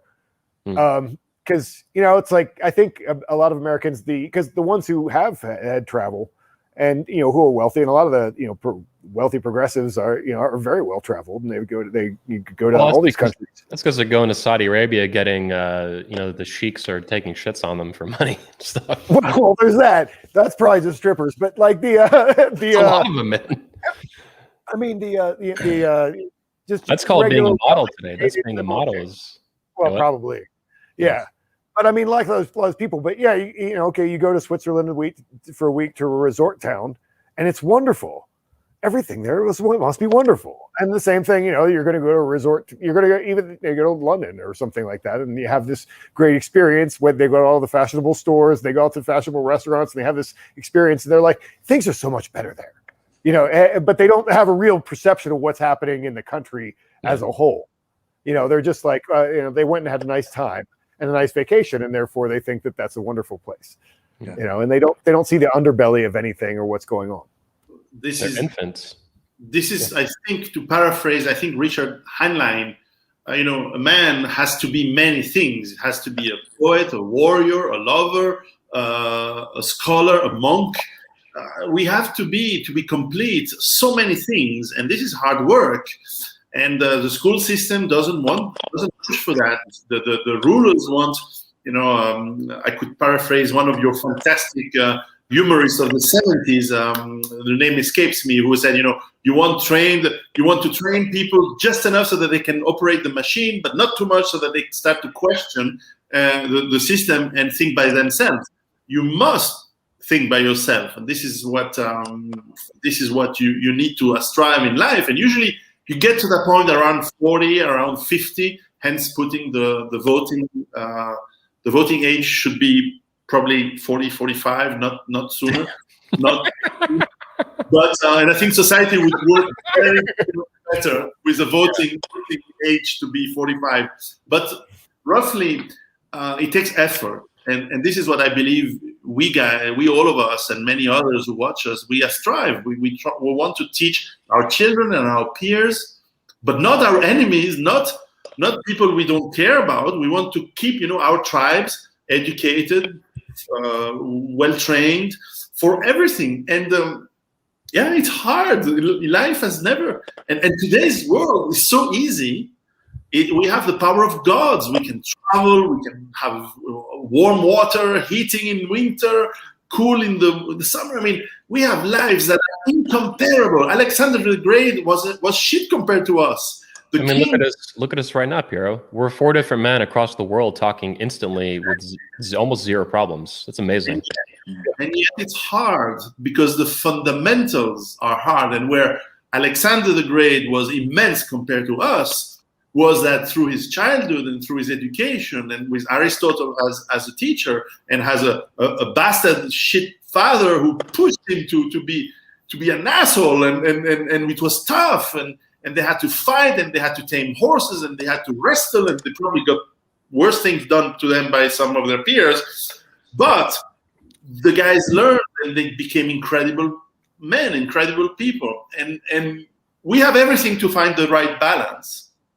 And yet we keep inventing new mistakes. We keep doing new errors. And so this is still hard. Life is still hard, and as it should be, as it is. Yeah, our battles are difficult. Yeah, I mean, look at what just went down in America.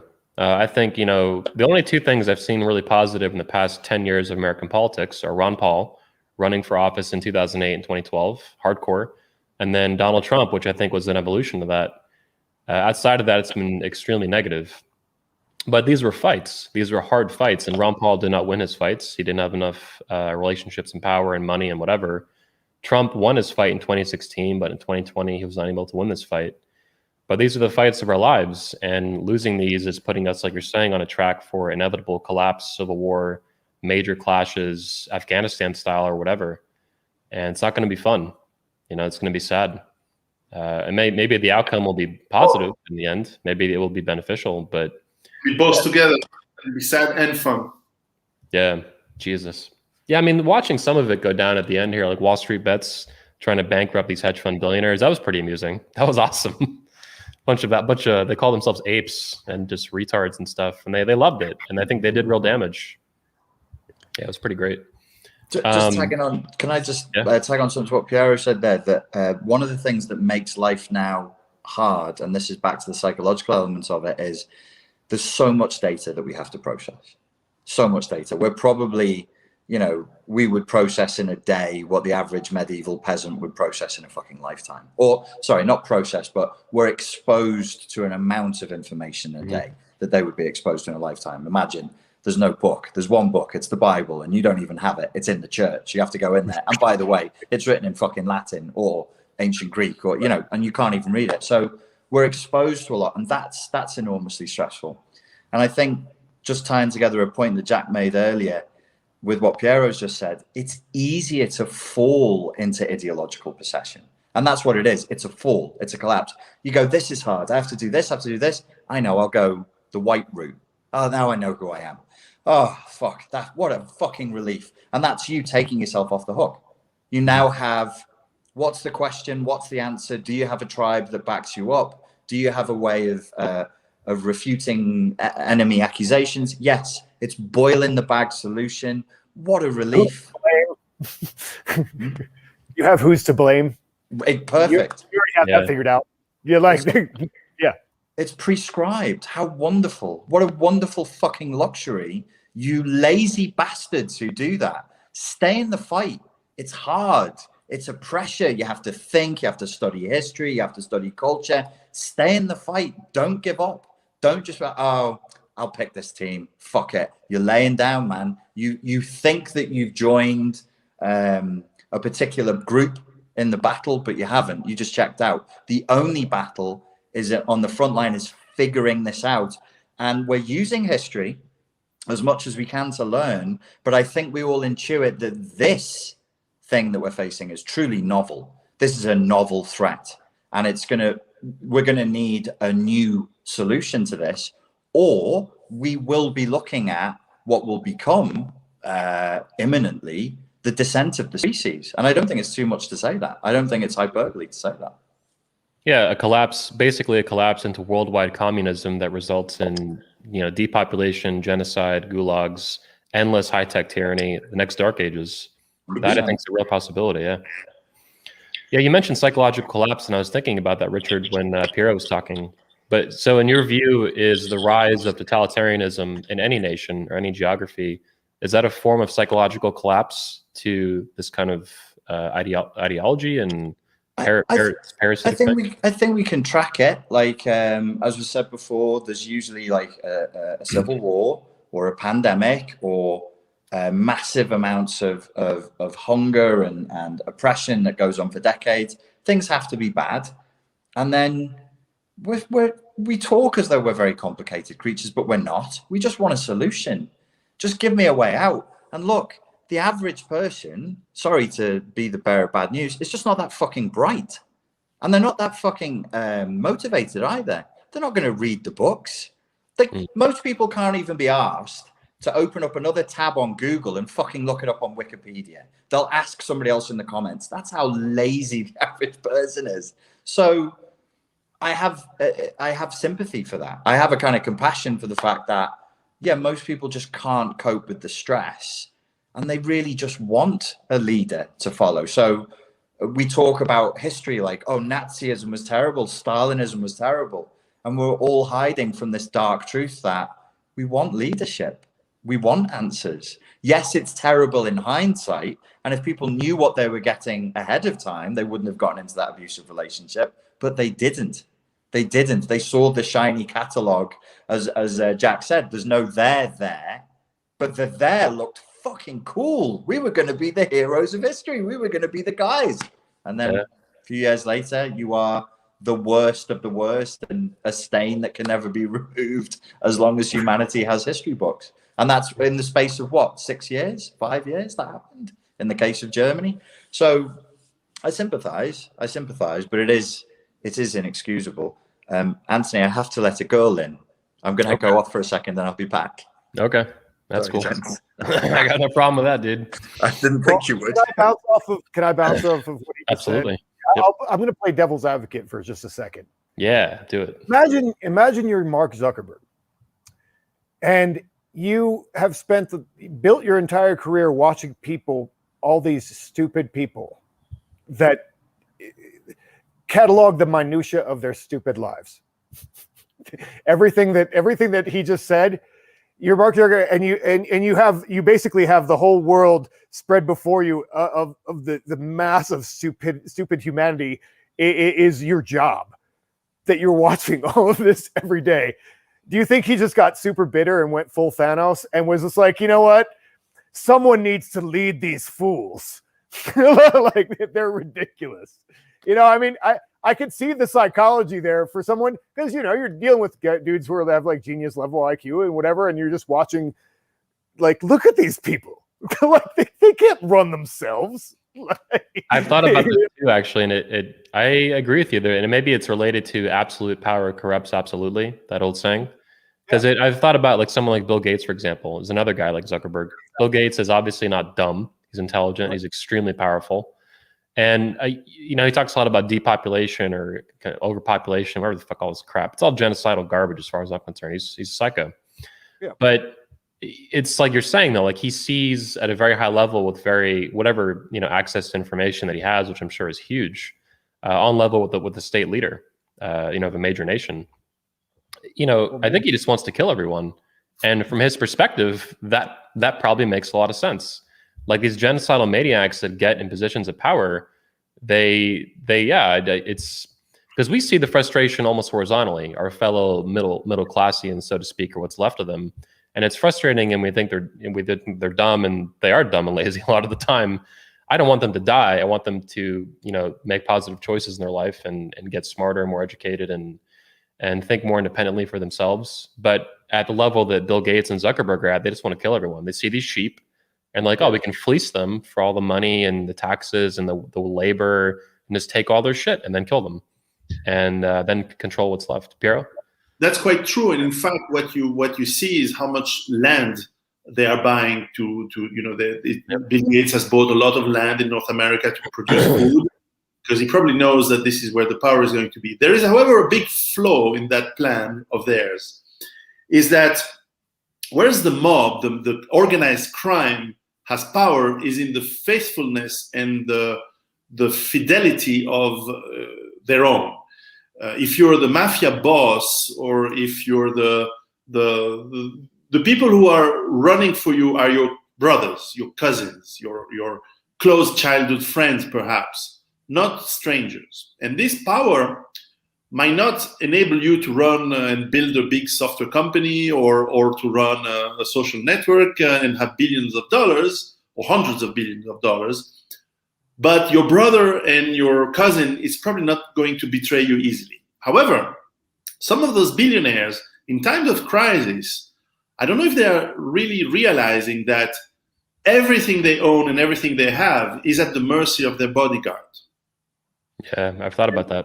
There's a massive flaw in their plan. And if you allow, can I shamelessly plug my recent novel, my recent book? I wrote a book set in Italy in the 1920s, 30s, and in Germany in the 1940s. It's kind of a novelized story of my grandfather who ended up in a prison camp in Germany.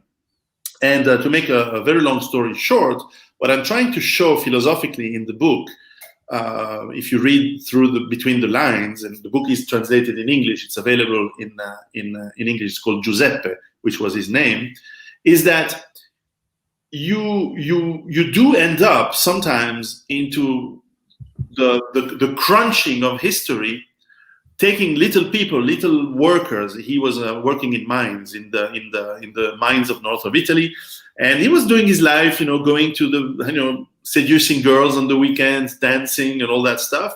And then suddenly you get caught by the rise of the fascist regime, the wars that Italy participated in. There was in Africa, in Spain, and then of course World War II, and eventually, and I explain how he ended up in camps in Germany with just along British and American and French other prisoners of war, and the suffering, mental and physical, that these guys in those times had to go through, and he mingles with Russians and Polish, and the kind of oppression we still don't have that, fortunately. But what I try to show is that at some point in your mind, you have to say no. You have to say, okay, I will not die. I will not be a slave. I will revolt. I will run away. I will go back home to what is important, family, friends. I will go through war, through civil war, through bombed cities, through walking. He walked by foot from North Germany to Italy. He walked back. That was he was proud of that. And the difficult times of those area, if we take the chance to learn, if we take the chance to read, have a lot of value for our generation and the younger people that listen to us, because it shows the fortitude, the resiliency that is in all of us. We all have this potential. We need training. We need to be aware of it. We need to learn about it.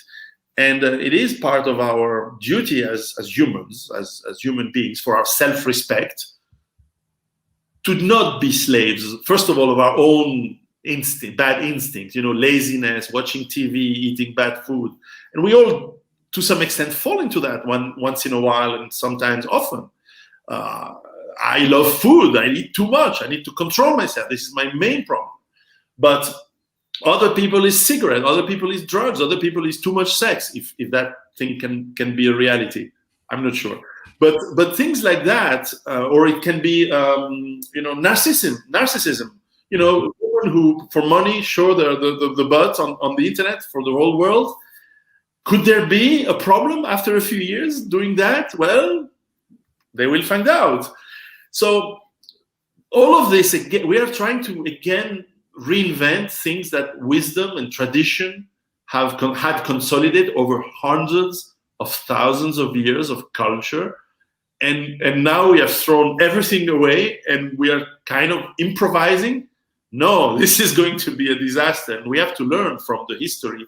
And it's not far. It's in this case, it's my grandfather. It's not far in the past. We have, and as Richard said, and I've traveled and worked a lot in Eastern Europe. They remember very vividly how it was 30 years ago, when if you say something wrong, you could have, in some cases, jail or big problems, or simply disappear. And in some milder cases, you would not get the jobs or promotions, or you would not get the apartment you requested to the government. They had ways to punish you, even in a peaceful way, for the least severe regimes, but they remember.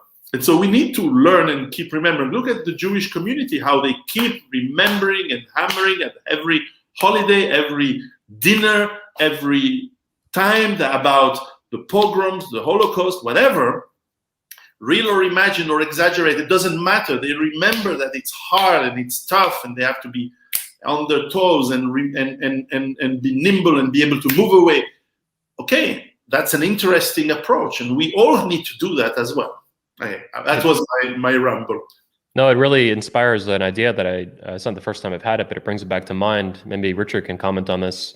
So we've been talking about and hammering on laziness and sloth and psychological collapse, narcissism, these things. But one thing we haven't really talked about is arrogance. And when you mention the abandonment of tradition that we see so brazenly today, that was condensed and compressed and has its own momentum for thousands of years, it even reminds me, and I've thought about this in my personal life, people from my childhood and high school and college and whatnot that watch my Instagram, these normies, so to speak, they see me post these things bashing feminism and, promoting masculinity, toxic masculinity, 100% toxic, all these things. They're sometimes shocked, which is not that surprising. What is stunning to me, though, and it's linked, I think, to their ignorance, like with travel and this and that and all that, is the arrogance they have that, for the first time in history, they're abandoning gender roles at like lightning speed.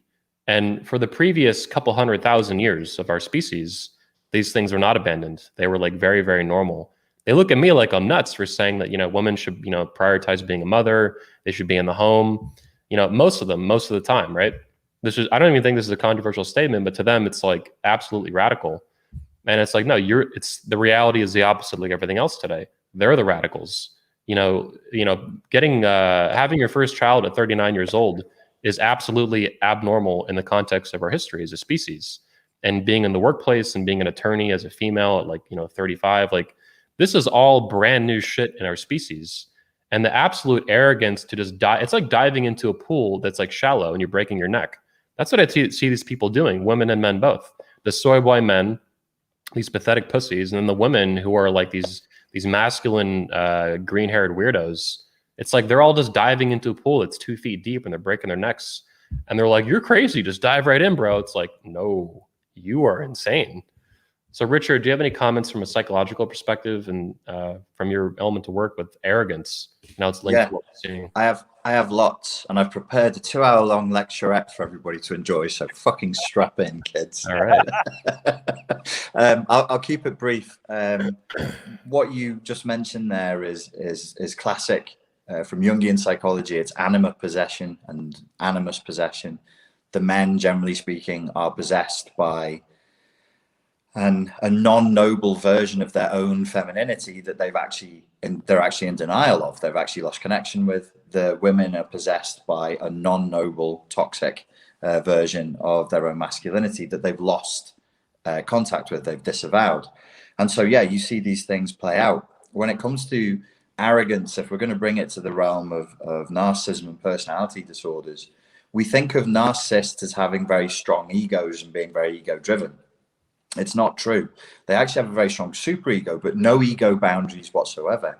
And when you see narcissism playing out, not just in an individual, but in a collective, that's why you get this everybody, everything, all the time attitude. There's never a no, which is why what Jack was saying earlier, the cure to this is no. A no is a boundary. What they're doing is boundarylessness. And there is this, it's beyond arrogance. It's magical thinking. We can do anything whenever we want just by saying that that's what we are and that's what we can do. And it's like, no, fuckface, you can't. You can't fly. You can try if you like, but you'll only get one go. I can be a woman today. I have a penis, but I'm a woman, Right. So, you can just declare yourself, and it's everybody, everything, all the time. No boundaries, no limits. And I always look at this and I'm like, this isn't, if there's anything noble about revolutions or anything that's vaguely Marxist, it's that people who are oppressed by elites and are raped and tortured and used and enslaved should rise up and overthrow those elites. That's the potentially noble side of a revolution. This is not that. This is just pure privilege. This is boundaryless privilege. And people who are spoiled into insanity, where they think they can have everything. Nobody gets everything. And then when they don't, they're really angry and they want to find somebody to blame. I'm sorry, but this is the mentality of a 3-year-old. I have compassion to a degree with where they're coming from. But when we get into this, I want what I want. And if I'm not getting it, somebody needs to die, or somebody needs their business ruining, or somebody needs to be cancelled and silenced forever. I'm afraid I don't have any time for that. It's evil. I'll put a moral spin on it, which psychologists aren't supposed to. It's evil, plain and simple, and they should be stopped. And why are we as a collective allowing this? These people always existed. They've always been there, but they were always fringe and they were always politely ignored. Now, for some reason, this fringe attitude has become mainstream. Mm-hmm. And even the president of the United States of America is pandering to this hot garbage, and it's nonsense. It's total fucking nonsense. And what I don't understand is when people spout this stuff, they don't see that they're digging their own graves. You are digging your own grave when you repeat woke pseudo Marxist or half Marxist ideology, you're digging your own grave. It's only a matter of time. It's probably like neo Marxist. It's just new age Marxist. Yeah. Is it even really Marxist? I'll leave that for the Marxists to debate over.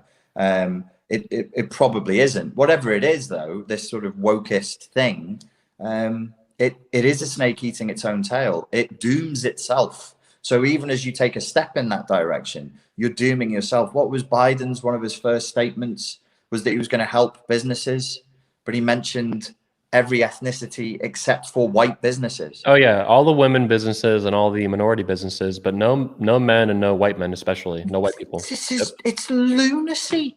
What an incredibly irresponsible thing for a president. I don't even think it's legal. It's illegal. Not that that matters anymore. But and at that point, I just have to say, okay, we're in a really dangerous situation here, because when you are picking out members of the population, if he picked out members of the population, he said, well, I'll be helping white men first, we would all be jumping up and down and screaming, rightly so. You should just help businesses, mate. You should just help businesses. Don't worry what the people have in their fucking underwear or what color skin they have. It's none of your fucking business. Just help them get back to work, you fuck. I mean, even if he said something, hearing him say it. Even if he said something more specific, like we're going to help all the Asian businesses and none of the black businesses, even something like that would be just like, it would be. It's insane. It's got nothing to do with anybody. Yeah. What your genetic heritage is nothing to do. What meat plumbing you have as a business owner is totally irrelevant. And making it relevant is puerile. It's immature. That's all it is. It's beneath the dignity of his office. It's nothing to do with him. Nothing at all. They're American citizens and they're business owners. End of story. That's who you should be helping. And to divide them up like that is a disgrace. That wasn't a very psychological point that I made. That was a bit. I'm all about it, man. I think a lot of psychologists are moving. The better ones are moving in your direction because things are escalating out of control. It's insane. Psychology is being abused at the moment. Yeah. They're using psychological language to further their nonsense agenda. That's why I'm pulling back from it, mate. I'm like, I'm not talking psychology. I'll talk philosophy, because at any point in philosophy, I can put it back on you, back on the listener, back on the person asking me a question. And I'll say, well, let's use the Socratic method. What do you think about that? Psychology presents itself as this medicalized solution to things. And it's easy to misuse psychology. It's not so easy to misuse real philosophy. You can misuse ideology, but you can't really use philosophy. It's not so easy to misuse philosophy as a weapon to beat people over the head with. So yeah, I think we will see more psychologists wanting to push away from that and be like, hang on, you're misusing these terms. Well, I think what's happening is we're seeing, and this has been going on for my entire time as an entrepreneur. I'm in my 15th year now being a business owner. And I think what we're seeing with psychologists and et cetera, is we're seeing people, especially men, basically forced through the escalation that is ever increasing and exponential. They're being forced out of their profession. Like I started as not even an entrepreneur, like kind of just a hobby organizer of events, because I wanted to basically get better with women and improve myself. I wanted to then bang more women. And a bunch of other young guys were like, hey, that sounds like a great thing. That, of course, has escalated and snowballed into a million different, very positive things for my life and for the manosphere and for millions of men that watch our speeches and videos. But it's also like, I didn't start out wanting to fight a culture war. You started out with the most primitive of drives that actually is the drive that makes the world go around. Yeah, exactly. I just I wanted to get laid. I wanted to improve my social skills and dating skills and sexual skills. And a lot of that just, focused on pretty basic stuff like, organizing physical events for men, selling tickets, and then editing videos and stuff and publishing them. So it wasn't, it didn't have anything really to do with like, let's fight a culture war and save the West and the world's collapsing. Yeah. It was like, let's get laid. And then it just keeps escalating out of control. Well, this was the thing that Yuri Bezmenov says, wasn't it? He was like, if you want to demoralize a nation, you politicize everything, and you can't do anything now without touching politics. Do you remember 10 years ago when nobody really gave a shit about politics? I barely remember it, because everything is politics now. You can't. Everything you touch comes back sticky with some political connotation or other. It's a Hey, I've nuisance. noticed that in America, anyone who's apolitical, that segment of the population has been dwindling because everyone's getting polarized. They're swinging to submission and psychological collapse with the left, or they're swinging towards anything pro-America and pro-freedom, which is, I think it's ultimately a good thing, even if it's going to have conflict. One thing that also comes to mind, I was mentioning earlier, is we're talking about civil wars that precede communism, which is very consistent. China, Russia, Vietnam. I'm sure there's even more examples. What's interesting is in America, I think we're seeing that happen, and people have been discussing this for years, especially last year. It was a big year that it was discussed on Twitter and the internet and all that. But it's like they keep pushing and pushing and pushing, and eventually I think there will be pushback, a big no. And what's interesting is if you look at Vietnam, China, and Russia, you didn't have a well-armed, especially with a founding myth like Jack talks about here in his books. We have a well-armed middle-class population that's the most well-armed group of people in the world, I think, ever. Switzerland is close, but it's much smaller. No, if there was a civil war in America, mate, I think I said this to you in an interview last year, it would be very short and very decisive. Yeah, I hope so. It wouldn't be a long-running thing. There's one side outnumbers, is outtrained, is outskilled. I mean, look at how many vets you have just living in your country. But it's so that's kind of what I'm saying though, is who knows how it'll go, and if it does happen, I'm not advocating. I'm all for peaceful protesting. But whatever happens. I don't have any control over this, right? And I'm definitely not going to start it. I'm not going to be that guy. We can encourage people to try and meet in the middle and to try and see each other as human beings and to try and keep talking. But that may be a defunct effort at this point. Yeah, like voting. Like voting was a way. Voting is a method. Like there's actually a book and a movie, obviously, that focus on this, Starship Troopers. It's actually a great book, and even the movie they talk about voting and what it really is, which is political force. When you vote, you want someone to manage the courts, the judges, and the men with guns to physically act different in real life and do different things. So when you vote, you want a man with a gun to come do things differently to me and my neighbors and my community, like collect more taxes. Like I don't have a choice in that. And if I don't pay them, they're going to arrest me at gunpoint. And if I don't want to get arrested, they're going to kill me. Even if it goes down Waco style and it just escalates out of control. But now they're shutting that off. It's like they're shutting off free speech. They're shutting off every valve that you can resolve things peacefully. And it seems to be on purpose. But my main point here, though, is that if things do escalate to civil war in America before a communist revolution, this is a big difference that was not available in Russia, and it was not available in China, and it was not available in Vietnam. We have a history of our founding myth, so to speak, our founding ethos was literally shooting, sorry, Richard, but British people. How dare you, sir? I'm still hurt. You fucking. We're ready to take it back if you don't bloody sort yourselves out. Trauma from that, like this. Yeah, it's me right here, Jack. Right here. But that's how I see things going. It's going to be. There's no guarantee. I mean, I agree with you, Richard. I think that's how things would go, but there's no certainty. There's no guarantee with that. But if things do go differently, maybe that'll be how they go different. The civil war will kick off. The communists will try to make their move, as they have been increasingly, and then it just backfires and blows up in their face. That would be nice. And that's something, again, though, that wasn't really possible, I think, in Russia and China and Vietnam. They didn't have a George Washington to look to. They didn't have 1776. And they didn't have 500 million guns. There's also another big difference from Russia in 1917 or any other country in the past and now. One is supply chains. We have 99% of the people living in cities, depending on 1% of people producing the food. This has never happened before. So the supply chains, you have 2 weeks to live, at best, before you have bad water, no electricity, no food anymore. And the supply chains are easy to cut. You just need the people driving the trucks not wanting to go in the city infested by crazy people. I'm sure this almost happened in Portland. I don't know, Jack, what was your feedback?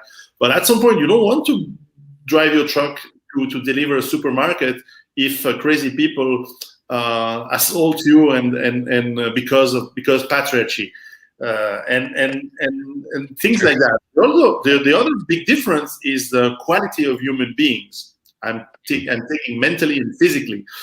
when you look at college students, university students of 1914 in the trenches in Europe or in the fields of Europe, you have incredibly physically fit students, of course, intellectually fit as well.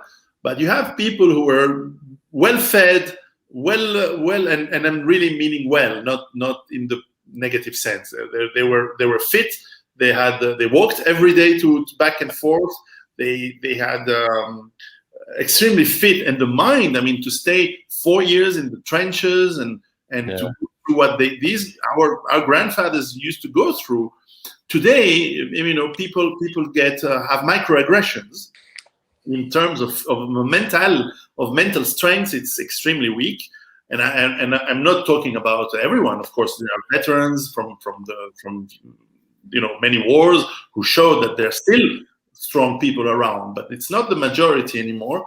And this is what happened with comfortable civilization. And of course, the people who fear microaggressions and get offended because they mispronounce their gender or name, I don't think they're going to fare psychologically well in difficult times. And to go back to today's situation, after 1 year of this Chinese cat thing that we cannot even name, I'm sure Richard can confirm that, but you start to have warnings from psychiatrists and psychologists across the world. For sure, I've read some reports here in Switzerland about teenage suicides doubling last year, and nervous breakdowns increasing dramatically. I think it was plus 40% on the workplace. People just have nervous breakdown because they can't meet people anymore, because they can't stand being alone. And you have violence. We are in countries where we don't have a lot of violence, and suddenly we have random violence with guns. People going into some government office and shooting people. This has never happened, or very seldom happened. And we've had 2 last month in January in France, for example.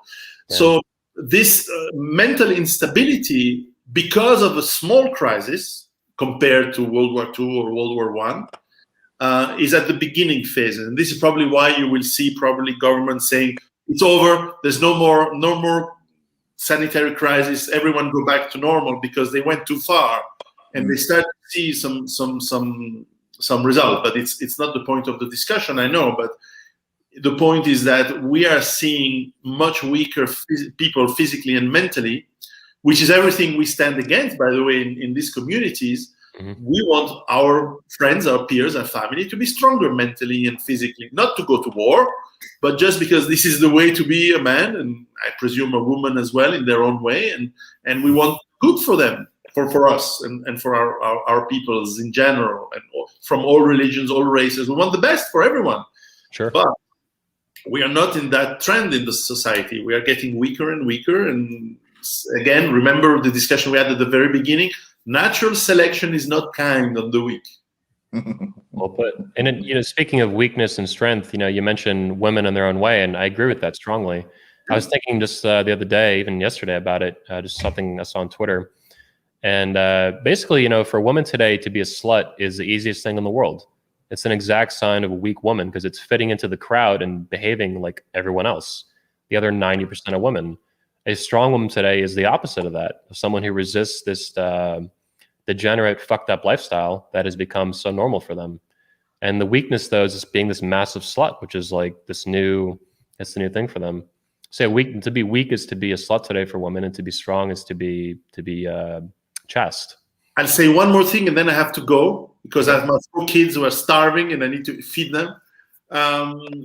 You mentioned about women being a slut.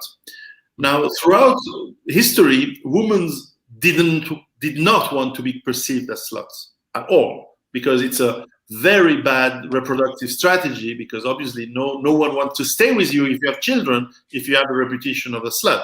Today, of course, government can help you to survive through money and through the divorce laws and so on and so on. But you have to remember that in the big cities of the world, before the 19th century, let's say, before the middle of the 19th century, cities like London, Dublin, Naples, where we have data, half of the woman population were prostitutes. Wow.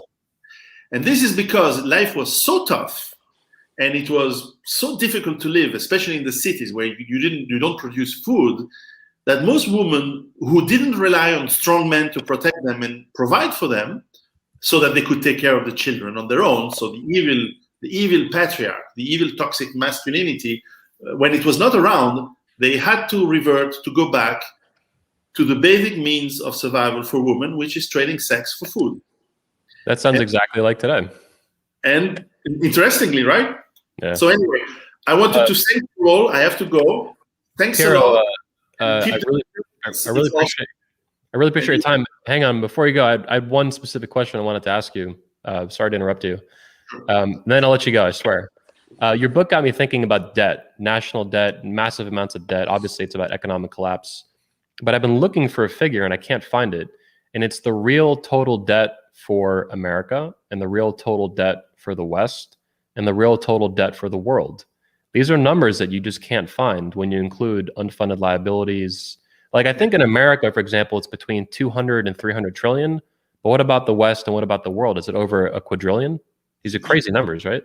You probably can add them up but you have to add.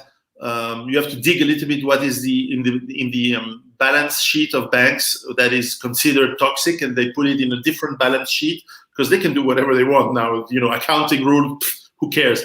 But the debt is still there. The liability is still there. If you add the companies, the banks, the credit cards, the student debts, the government, the local governments, the states, you end up with numbers that are so huge that they defy the mind and they certainly defy the reason of ever being able to be reimbursed. So the name of the game is not planning to have growth to reimburse the money. This is one of the reasons why they have zero or negative interest rates, because it's the only way. As soon as you go back to any positive interest rates, the whole system explodes. These numbers become infinite and means nothing anymore. However, they are still based on one reality, is that we need food, we need energy to move stuff around, which is oil and stuff. We need electricity, and that is not limitless. That cannot be expanded forever just with magic. So sooner or later, and I believe we are right at the time this is going to happen, we're going to have structural fallings on these fundamentals, which is food production, food delivery, all based on energy, mostly oil. So be careful when that happens, because when that happens, the whole house of cards falls down and collapses. And then you're back to basics. Doesn't mean it's everywhere at the same time. It doesn't mean it's brutal everywhere at the same time. Some cultures react good. Look at Japan. Some cultures react less good. So be careful. But it cannot last forever. It's just physics. Infinite debt has a finite timeline, sounds like. Yeah. Piero, thank you for your time. I appreciate the answer and being on the show. Everyone make sure to pick up his book, Survive the Economic Collapse. His other books available on Amazon and probably bookstores. You can check it out. Awesome book. It's in reprint right now. So what? It's being reprinted. So wait a few weeks. Who knows? But anyway, I'm around. Take care.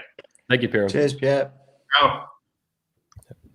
Love that guy. Yeah, the debt thing, his book got me thinking about it, and I realized I couldn't even find basic numbers for how much debt the world was in. How much debt? Strange that, isn't it, Anthony? That you can't find those fucking numbers. I think the world is over a quadrillion. It's somewhere between 500 trillion and a quadrillion. I think it could be more, but it's really insane, and it's amazing. You can't even find like a basic even like InfoWars and shit don't have like a number on this. Like in America, it's 200 to 300 trillion. It's somewhere in that range, which is crazy. I wanted to know specifically what America owed China, just China, and I couldn't get a sensible. It's trillions. Yeah, it's honestly small though compared to what as big as and threatening as it sounds. Like the unfunded liabilities are the major thing. The 27 trillion that's all nonsense. It doesn't matter. I mean, it's a big number, but compared to there's like 150 trillion for Social Security alone or something. Wow. It's never going to get paid. It's gonna the checks are going to start bouncing eventually, like soon, a couple years from now and shit. That'd probably be, but who knows? Probably war will break out before then. So who knows? Oh, don't worry. The communists will deal with that. They'll eradicate money completely, and then they'll solve the problem. Yeah. I also have to go soon, mate. Sorry about that. No, but it's been over 2 hours. I think we should probably wrap up. It's so much fun talking to you guys. I just wanted to go on like the debt forever. You know? Yep. Jack, if we can close that. Richard, thank you for your time. Everyone check out his channel and of course his course at 21 University. It's super awesome. It's the best course in the world for anything, as well as psychology and healing as a man from trauma. Very useful stuff. And his speech at 21 Convention. Check it out. Thank you, guys. Thank you, gentlemen. It was a pleasure speaking to you. Thank you, Richard. Thank you. Jack, now it's just me and you, one-on-one. If we can close out, I want to hear about your new book. What is going on with this, and how does it fit in the larger context, the universe of Jack Donovan? Jack Donovan universe. That's like a comic book universe, right? Well, The Fire in the Dark, it actually, everyone will see that and then try and go buy it on Amazon and can't because it's not out yet. That was a pre-press copy. So it'll be out probably early March. Okay. I had a lot of order hardcover pre-orders, and when I ship those, then I'll release the rest of the book and the audio book and everything. I'm about halfway through recording the audio book, which is super hard. Wow. Yeah, so I'm working on that, and I want it to be all available at the same time because everybody listens to audiobooks now. That's kind of the thing. But yeah, so it's basically, I consider it kind of going back to my roots with The Way of Men and talking about like a solution for like finding out what's always masculine, but in a different way. Like when I went to look at masculinity and answer what is masculinity, I'm like, what is it always and everywhere, and what doesn't change? What's eternal? And with this book, I started out looking at spirituality from a Germanic pagan perspective, but then it quickly got bigger than that. And so it's almost in this sense of like king, warrior, magician, lover, where you're talking about archetypes. I look at really the archetypes of gods that men have had throughout history and what's always the same. And it's like, there always sure is a sky father in every system ever. And why is that? Who would it actually be a patriarch technically? The word comes from that, like Dios Pater. And so I wanted to come up with these three main archetypes. So, it's like a father and a striker, which is always the warrior. There's always a thundering warrior god with lightning and the whole deal, a storm god, and that's the god of war and all that. And then there's always a pastoral god that has to do a little bit more with fertility and the crops and all that kind of stuff. And these are three things that men have always had to carry about. And I brought them back and rooted them in the idea of a fire. And I introduced this, I think, a little bit in a speech at the 21 Convention because I was sketching out the book as I've done a couple times with the 21 Convention. And so, the idea of a fire is the simplest thing in the world, and we can all relate to it. And men have done it all around the world. If they go to a new place, and what's the first? The sun goes down, they build a fire, and they create. What does the fire do? It makes the world around them intelligible. It creates order of its own. Because once the sun goes down, the sun is the solar thing that makes light on the world and makes us understand things or whatever. But the fire is a substitute for the sun in many ways. And so it becomes the substitute thing. It's how we make our world intelligible and create order within it. And you have to defend the order, which is what the warrior does. And what I talked about. The fire creates a boundary too, right? It creates a perimeter and therefore exactly. Yeah, it creates its own perimeter. It's a natural thing. Like where the light ends, that's where chaos begins. Mm-hmm. So we, nations need boundaries to exist because then it's not that nation anymore. It's something else. And we're talking about boundaries earlier. That's what men do. They create boundaries and order and draw lines. And that's why like I said, we brought up Washington. You said he was in the book, and he's kind of the perfect exemplar, really, that if you really go and look at his biography, he was all these things. He was father of a nation, which is a conceptual thing, because he didn't have children, which is also interesting. Mm-hmm. But he was really literally like the father of a concept and oversaw the creation of its rules and its guidelines and all these other things. But he got there because he's an ascended warrior. Mm-hmm. He was a warrior who, fought his way through that. And then basically it's like all the old mythological stories. Like he killed the evil king and overcame the evil empire, and then started his own order. I mean, it's mythic, and then, but in real life, a lot of times he was like, "Can I just go be a farmer now?" Yeah, like he was done with it. He wanted to go back to Mount Vernon and just work on his farm a lot of times, and they sucked him into being president because he was the guy, And so he's just a really good example that pulls all these ideas together. And so I just think it's interesting because it's a King, Warrior, Magician, Lover. A lot of the guys have read that book and so forth, and it's good. And there's a lot of good stuff in it, but it was written from a very feminist, pacifist perspective, and you can see a lot of that in it. And I think that for men who are interested in masculinity, maybe we need to look at it a little bit of a different way. It's interesting you mentioned that because I remember reading even books that I think are still pretty good, like The Way of the Superior Man by David Dita. I read that at like 17 years old. It was very popular in the pickup artist wing of the manosphere back in the 2000s. And I liked some of it, but there was another part of it that I couldn't quite articulate at 17, 18 years old. And it said it's very like too soft and pacifist almost. And it's not like a warrior is someone who fucking fights, is how I see it. Whether you don't need to forgive them for it. Warriors make war. Yeah, exactly. Yeah. And I think I've also read too the King, Warrior, Magician, Lover, and it's got the similar feel to it. It's too soft, and it doesn't mean the ideas are all wrong. It just means there's a certain attitude or theme to it that I'm not down with, and they missed. And your books don't have that. Your books have the opposite. I think they're intellectually striking. You're a striker as a writer. You're striking with your keyboard and your keys and your pen. It's awesome. Thunderbolts. But it's exactly. We guys who are on our page, I think, needed something else, something a little bit of different perspective, and so this is my attempt to bring that to the table. I'm all about it, man. I love your writing, love your work. An absolutely underrated author in the manosphere. The acting secretary of masculinity for the manosphere. I love that I got that and I didn't even know it. Yeah. We had a little discussion about it on a sidebar. But I mean, obviously, I'll plan to speak about this in broader things when I speak at the 21 convention this year. Fuck yeah. Looking forward to it, man, having you back once again. 21 Summit, multiple conferences actually going on, but you're speaking at the main legendary event, the 21 convention. There'll also be a fatherhood event, and of course, the event for the women to get them back in the kitchen, make women great again. Last question for you, Jack, and then we'll close out. You've had this concept of the gold pill that came out in your newsletter recently. Everyone who's not in your newsletter should go join it, jack-donovan.com. Mm-hmm. Yep. Talk to me, what is the gold pill? Because we got the blue pill, we got the red pill, we got the purple pill, we got the God pill, we got fucking white pill, black pill. There's like 1,000 different fucking pills. But the gold pill is the new hot thing, and I like it a lot. Talk to me about the gold pill. What is the gold pill? Thanks. Yeah, I just, it's just kind of the ongoing discussion I've been having throughout my newsletters that I've been putting out recently. Because that's how I'm writing for guys now, because, who knows when Instagram is going to be not real for any of us and that kind of thing. So I can write a little bit more directly to my audience.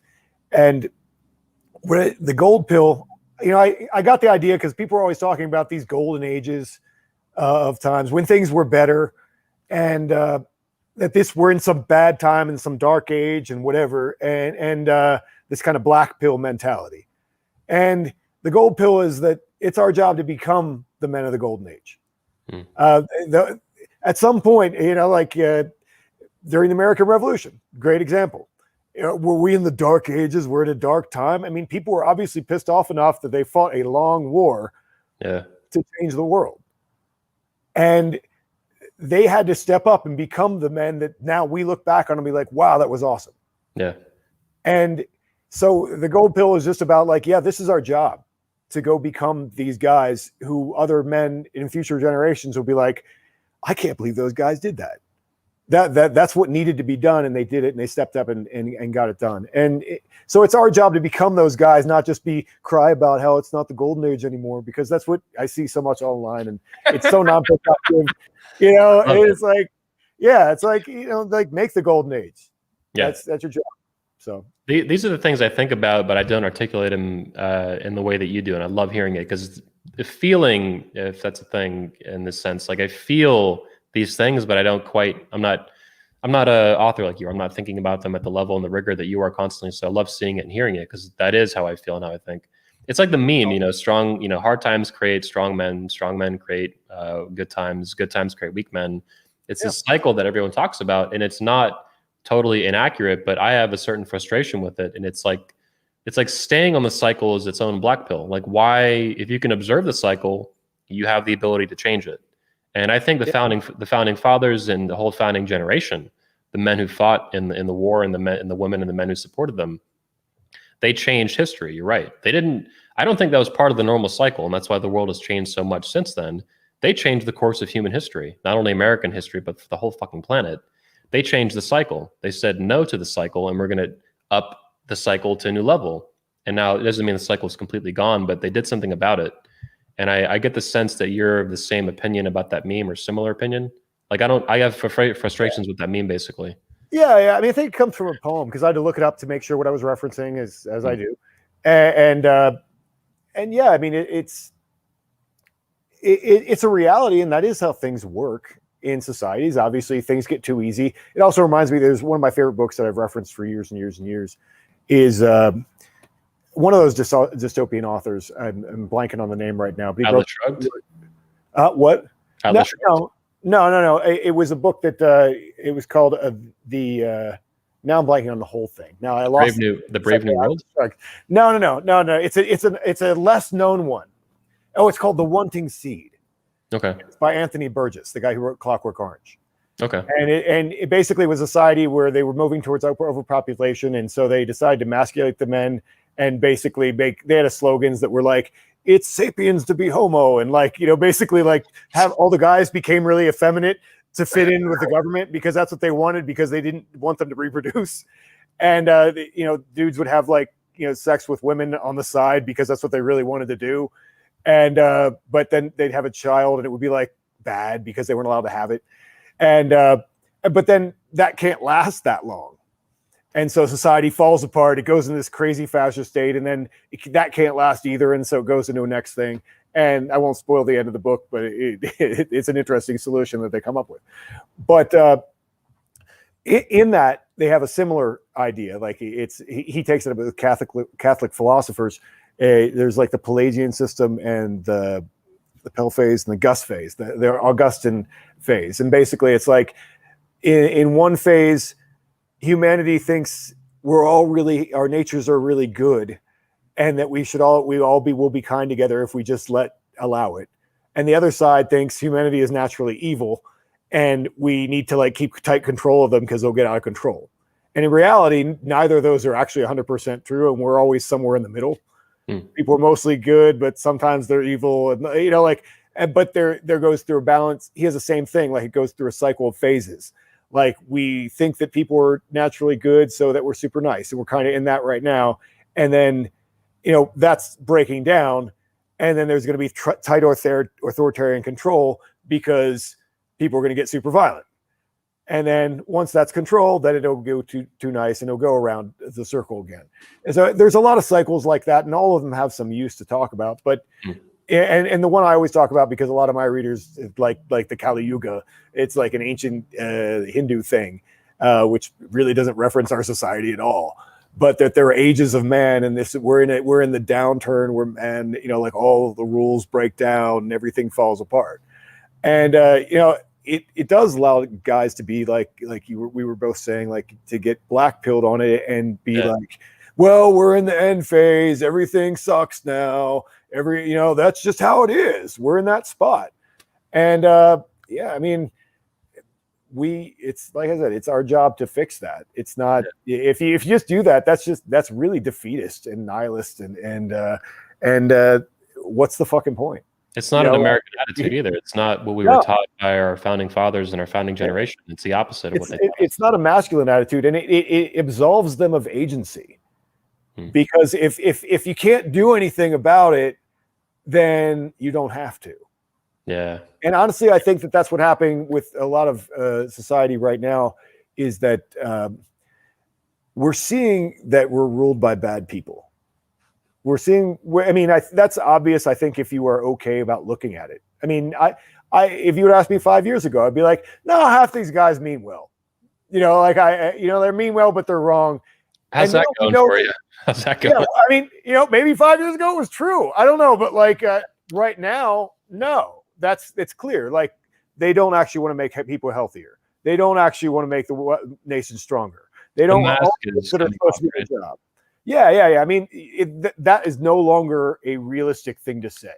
Yep. But you watch people and they're having cognitive dissonance with it because if they admit that there's something wrong, like very wrong, and that they're in one of these bad times that we read about, like the Russian Revolution or like if we're in one of these bad times in history, then they have to act on it. But if they can sit and say no, they mean well, they're just wrong. I think actually what you're referring to, you're mentioning where did it go? Here it is. So you're mentioning cognitive dissonance, and I think that's accurate, but on a much broader scale, I think what we're witnessing is normalcy bias. Yeah. And if they pop the cognitive dissonance bubble, they also pop at the same time, by necessity, the bubble of normalcy bias that we've been living in, that the government doesn't want to kill you and doesn't want to enslave you. And it's like, actually, that's no longer true. They want to put you under house arrest for, it looks like almost a year straight now in some places, which is absolute tyranny. Like, this is not funny. Yeah. This is totalitarianism. Yeah, if that's not tyranny, what is? Yeah.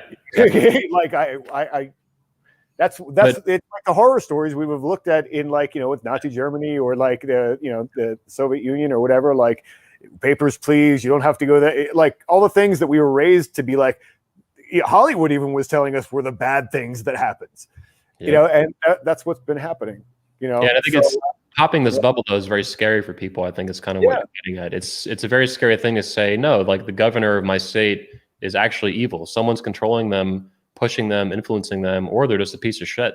And they actually want to do me harm and my neighbors harm and my family harm. And that's a big step to take I'm long past there, but for the average person going to Walmart, like they don't want to acknowledge this. It's very scary, I think. Yeah, because then what do you do?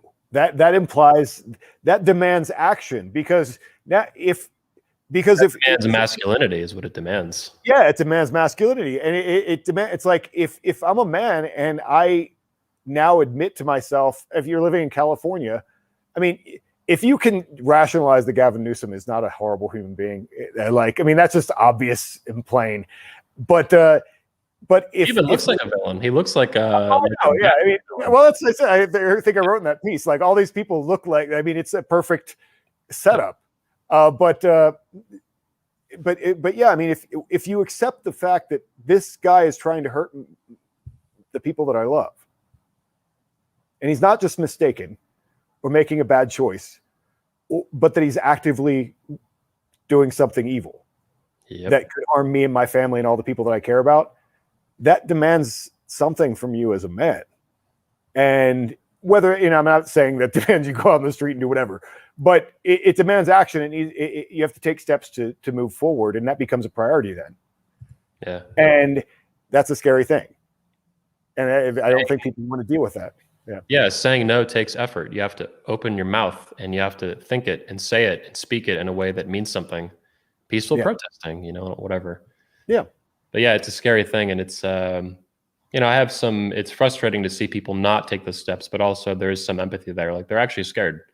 They're pussies, they lack balls, masculinity, whatever, testosterone, whatever the cause is, like they're scared. And they're like almost like animals that are frozen, like in a freeze response, was Richard. Well, and the question simply like, like if I'm wrong, am I throwing my life away? Yeah. If everything that I've been working for my entire life, if this gets better in 3 months, but I'm the guy who, just ruined it for myself.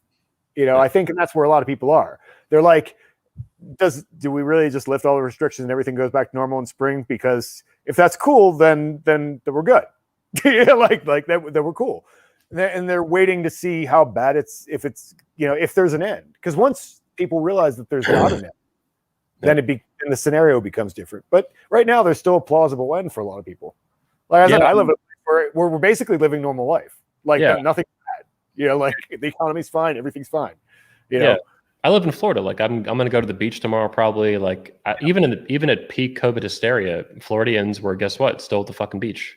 And it was on the news, and people freak. There was like this Grim Reaper dude, this fucking weirdo, running around yelling at people, but no one cares. Like Florida, Yeah. the Florida man meme exists because there's a real, and the Florida woman, frankly, people in the state just have a very like, go fuck yourself kind of attitude, which I love. And I think that's why I have that in my business as an entrepreneur. One of my favorite sayings is go fuck yourself, fuck you. And, in Utah, it's very similar and whatnot. Yeah. Anyway, I think we'll wrap up. I really appreciate your time, man. It's been an awesome show. Super fun. One of the best in a long time. And I look forward to seeing you at 21 Convention later this year. Tickets are not on sale yet, but they will be probably in 3-4 weeks, late this month or early March. And it's going to be a great time, and nothing will stop us, just like 2020. Even peak COVID, we still had a great time in Orlando. You were there. You got to see it. Yep. All right, guys. Peace out. I appreciate your time, Jack. Appreciate you guys tuning in live. Hit the like button. I appreciate it. It helps. And leave a comment. It's like hitting the like button 10 times. Comments are helpful anywhere.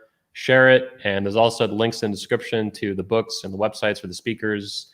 And you can tip, Redman Group, 21 Studios, all those different things. And check out Richard Grandin's course. It is super good, super awesome, very high quality stuff. Everyone, peace out. I'll see you next Saturday. Jack, talk to you soon. See you later.